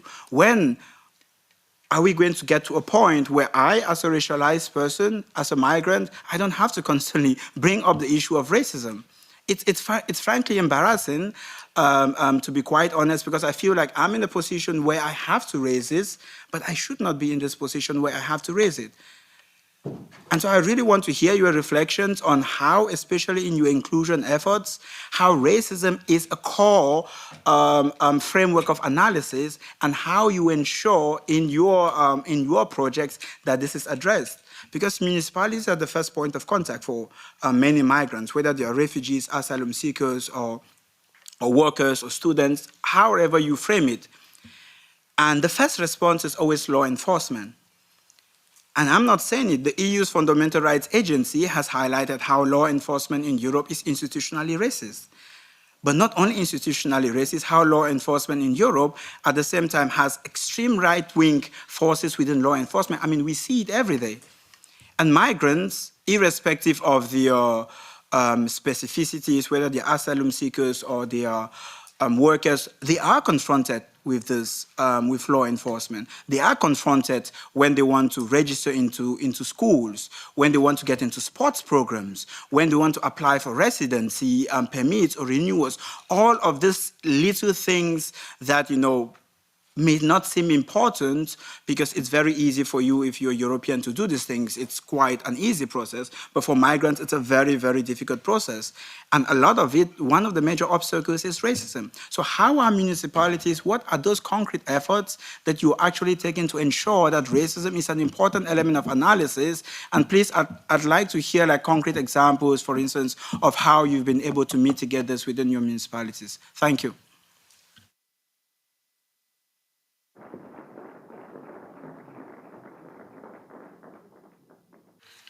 Thank you very much. My question, my name is Petuni Teichmann.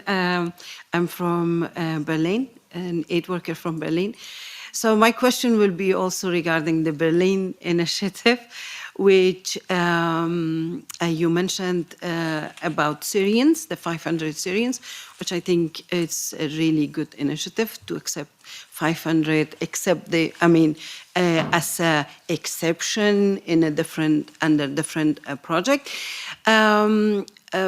It's a great idea, but I was thinking, are there any such plans for accepting the Afghans who are under the Bundesaufnahme program and are accepted from Germany and waiting for in some cases, more than 2 years in Pakistan. And 2-3 weeks ago, there were around 250 sent deported back to Afghanistan under the Taliban. Who are really in danger, and the ones who are in Pakistan are being chased by the police daily. GIZ is not really able to take care of them the way that they should, because the government of Pakistan is not accepting the letter which they have from the German government. So the question is there any preparations or such preparations for Afghans in Berlin, or if yes, when and for how many? Thank you.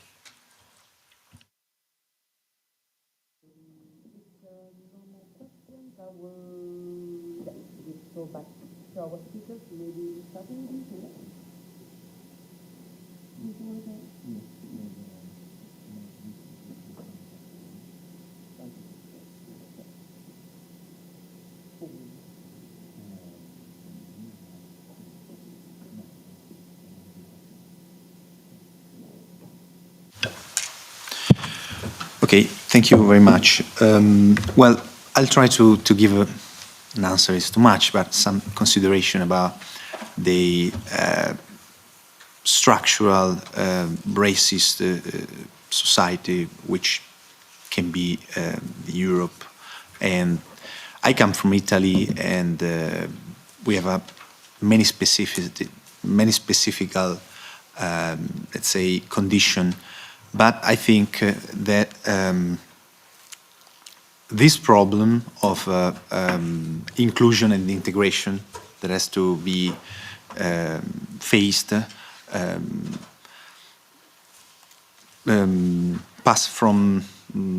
need to pass from culture. Culture is a long process, very long process. So we can make all our efforts, but we don't have the certainty that our efforts can lead us to have a result. And we are basically all politicians here, and we try to do what we can, especially insisting on convincing people to reach some point of values that we consider human values, main human values. And what we can do is from the cities, from the small cities to the high level of government, to start this process with acting on sensibility.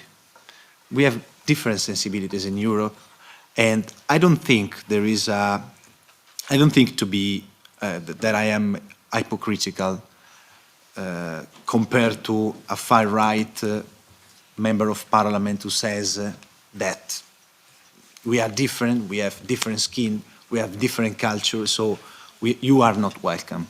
I don't think to be hypocritical. I believe instead that we have the chance of acting on culture in municipal council, in the region, in the provincial, in parliament in Italy, for example. Obviously, it depends on the composition of the society. And that is the reason why I think that equal representative in Parliament, coming from every ethnical group, can be an answer. And linking to the point that our colleague here was talking about, saying that nobody listened to actively, listen and hear to people that have something to say. I think we have to see this thing the other way around. Everyone who comes in a place is to be encouraged to take responsibility in public office. Encourage, even in the neighborhood. Normally, I was the secretary of a party. Let's say I was the secretary, local secretary of, we mean the chief of a party, political party, which is a Democratic Party. Every neighborhood I was in, I said, do you mind to be a candidate with us? Do we want to share the same value? I know it's difficult. I know that, it's not easy, but it's not just your ethnical group that votes for you. It's the composition of a community that we have to find. And it's important your point of view. It's important your role. And then I think as a politician of a medium city, what can I say is to try to convince people to take part in the society, to participate. In Italy, we have a motto, which is a proverb, which is freedom, it's not flying. Freedom is to take part in the process. It's to participate. So we're trying to foster these values, possibly. I don't know if there is an answer, but it's what I think at this moment. Thank you.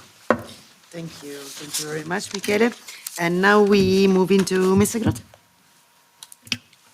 Thank you very much. I have so many things to say because so many important points were raised. If I don't touch upon all the topics mentioned, please, maybe we can follow up during lunch. But I try to combine a few thoughts, and I will start from with your question, because I can try to combine the other questions. The Afghan community and the situation of Afghans in Pakistan. The Berlin Senate actually approved special humanitarian mission programs early in the days after the Taliban regime took over. But this never came through, and we can talk about lunch because why this never went into operational practice. However, what we also, what I heard now is, because it's a federal program with the Afghans in Pakistan waiting for their admission, that it is again ongoing now, that they restart it, but it is tricky, I know, and it has been on hold for a couple of months now, which is critical. However, what we did as a city administration and the federal land is after the regime change, we funded counseling services of Afghan organizations to give counseling to the many Afghans who arrived in Berlin. And we created a roundtable, and here I come to the representation question, a roundtable for Afghan organizations and all other organizations dealing with counseling for Afghans and German Afghans in Berlin. So since then, 10 such roundtables have taken place with always at least 50 representatives present from the various different groups and organizations, where multiple faceted topics were touched upon and then tried to bring again into the administrative work. And why we also do this, and here I try to cover another question which was raised, is because Berlin has given itself an own legal basis for participatory approaches, participatory administrative approaches. We have the so-called Open Door Act. It's the Participation and Migration Act, which covers participation on various levels. First of all, representation. We have different councils now on the federal land level, but also on the district level for migrants, but for example also for Romnia and Sintese. We are now kind of self-forced to open our doors in our recruitment, because the goal is to make our administration, so me and others, to look more the way the Berlin society looks like. So the percentage of Berliners with a migration background should also be represented in the administration. But here comes the tricky part, which goes in both of your directions, and I see the Berliner colleague is still there, that sometimes you cannot see the migration background, or you think you cannot see it. So we should also discuss about the term migration background, because maybe what you mean is the background of experience of discrimination and racism. Because, for example, I also have a migration background, which you might not see, but it's still there. But it is a different migration background because I didn't face racism. I face racism because it might be incorporated into my upbringing and so on, and the structures I'm privileged of working in, living in, and so on. Yes, but I don't face it as a victim. Is a tricky word here, but yes. So in so the law talks about migration background. Yes, it doesn't talk about discrimination and racism experience, which was in debate when it was done. But it is in the end, it came out as a migration background, which in a German sense is still progress. Thank you. Thank you very much. And we have a few minutes, so Ms. Pratt. You said about listen to the people, listen to the migrants, refugees themselves. We do that from day one. I already said from day one we are going to talk with them, not as, oh, you're now a refugee and about your procedure. No, who are you? What are you? What's your education? What is your experience? What are you aiming for in life? We ask them from day one, and then we try to refer them to different programs that can be suited for them to follow. And or not all, but some of those programs are also led by migrants or refugees themselves who were earlier, maybe 6-7 years ago, in our Plan Einstein program, so that they can also lead by example, that they can show, oh, there is a way forward also for me if I am just a few weeks in the Netherlands. And I think it's more important than only have some advisory board of migrants, because that always has to be, oh, we heard you, and then we go as a municipality our own way. No, you really have to change your program if there are different needs. And that you can only know if you listen to the people and listen and try to manage their needs to what is maybe also suitable in the Dutch, in my case, the Dutch society. So you have to lead, and I have the same answer as Janne on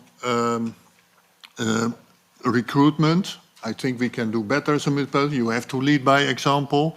One of the things we also do is we have inclusion criteria in public procurement, so that can help also for businesses of NGOs or other to have more people in migrant background included. And one of the things we are also find important, the narrative. Words do matter. So we can talk about racism, and we do that, and if necessary, but not especially important if the politicians, the deputy mayor, the mayor, the higher official use the good language, the good narrative on this, and just say you are all people from Utrecht, and you can develop yourself, and you're welcome here. And that's a totally different narrative than you see on the national level. Thank you very much, and Ms. Bamberg.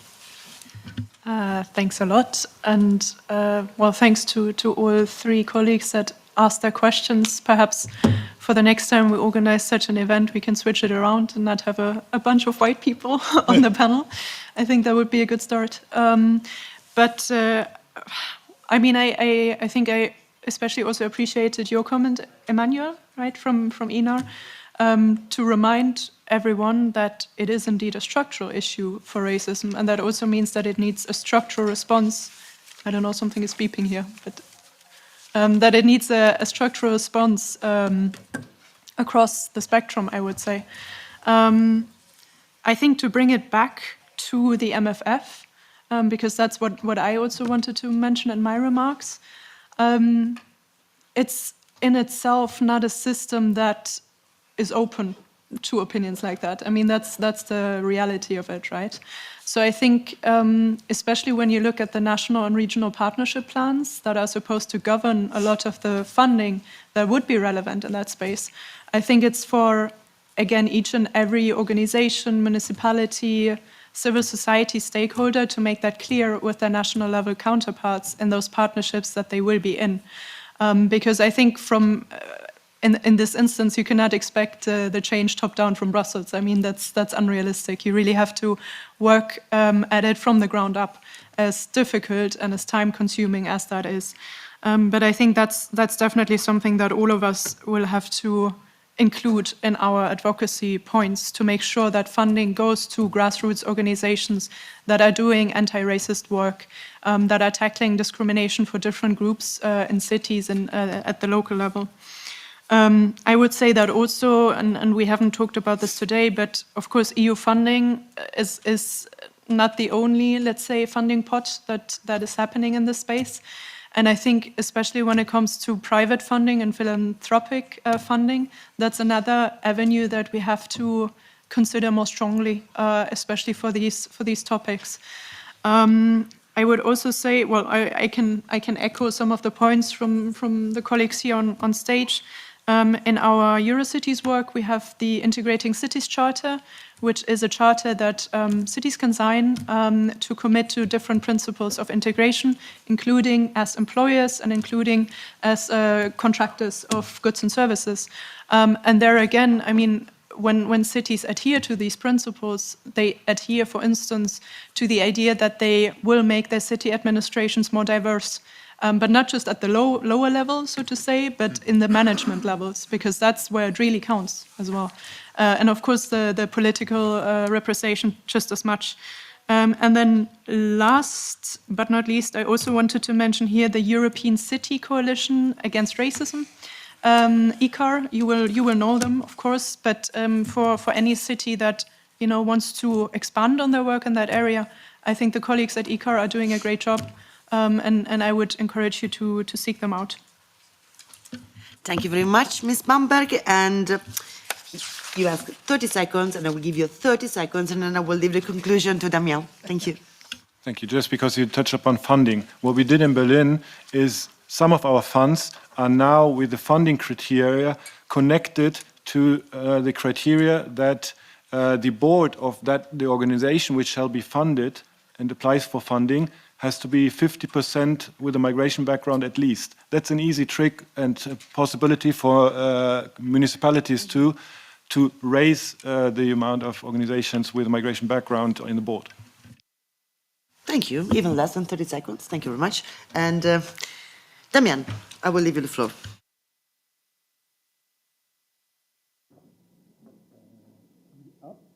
Je vais être très court. I promise I will be brief. So racism is structural, you said, but migration also is structural.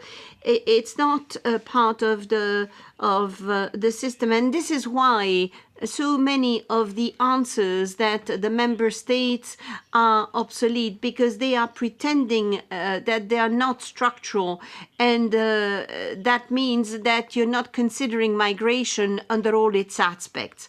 I personally, I'm a member of and even chair an intergroup against racism here at the European Parliament, and it's very difficult to approach the member states, the European institutions, because there seems to be a state form of racism. For instance, the directive on temporary acceptance or reception for the Ukrainians. Why did it not happen for those when the Afghan were leaving, when the Taliban took over? So maybe this directive on temporary protection should have been applied earlier, and we did it for the Ukrainians. But I believe that the majority of the European population, I believe it is not racist. And when you work with populations and when you showcase what we bring to one another, you remove all the cliches and all the taboos around the use which is made by the media. In France, for instance, medias are in the hands of 9 billionaires, and many of them are fascist. And so this means that the media seem to all have the same type of discourse. But if you take people out of the television and if you remove the discourse from what people hear on television, I am convinced, because this is has been my experience, I know that there are tens of thousands of people who are willing to give their time to help people in their administrative journey, in whatever difficulties they have. And I'm talking for France, but I know that this exists everywhere in Europe. I'm convinced that the European population is not fundamentally racist and that we need to combat that idea. I think that racialism is closely associated to the liberal model, which creates racists like it has created a problem with migration. Merci Damien, merci. Thank you, Damien. Thank you to everyone. Yes, for the lunch, go outside and we'll take you to the ground floor. It's in another same building but different place, so it's going to take quite a while to go there.